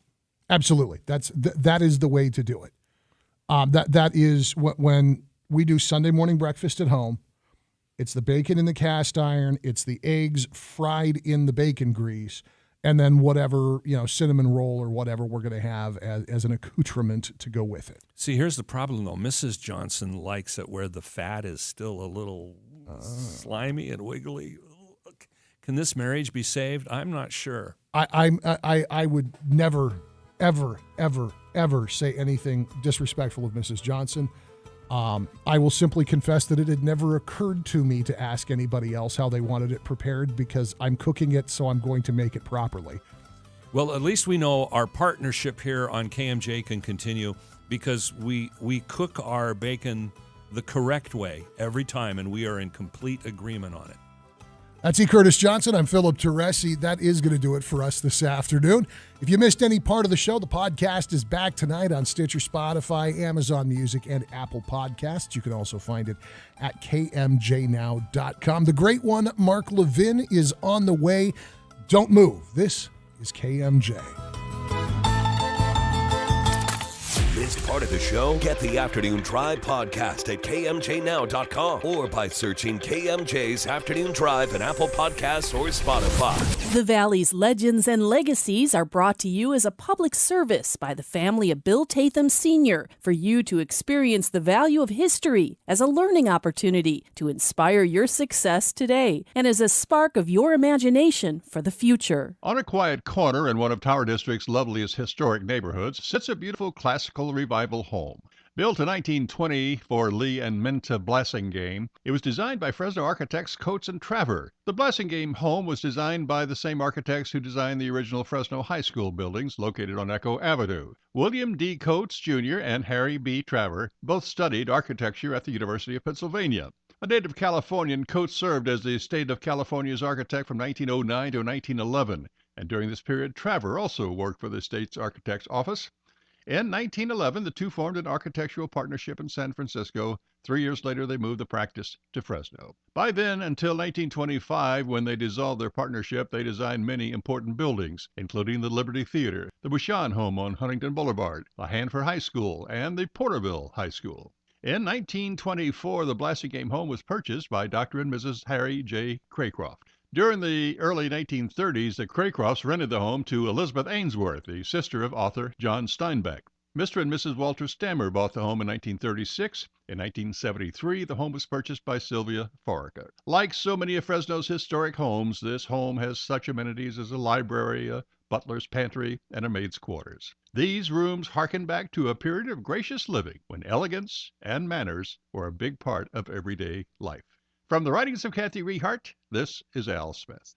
Want to talk about an electrifying topic? Let's start with electric vehicles, this green conversation that's now attracting some yellow and some red. Why now? EV is legit, but not so much in the thoughtful planning or how best to pull it off practically on a huge scale. You can thank the darlings who soapbox on social issues and whose identities are wrapped up in talking change, not necessarily completing it successfully, like Congress and pundits and CEOs who love patronizing sound bites. Those calls for more green than Irish put major automotive manufacturers into a drag race to make bold predictions, to be all in with EV in as little as 5 years. Do we see legit plans on how charging infrastructure and safe battery disposal could be in place nationally to match those proclamations? No wonder automakers are now backpedaling. With all that is overdue for change in our world, leaders give as much thought as to how to implement successfully as you do to your stump speech. Otherwise, be prepared for an electric shock. An inspiration to create a legacy of wisdom from the family of Bill Tatham Sr.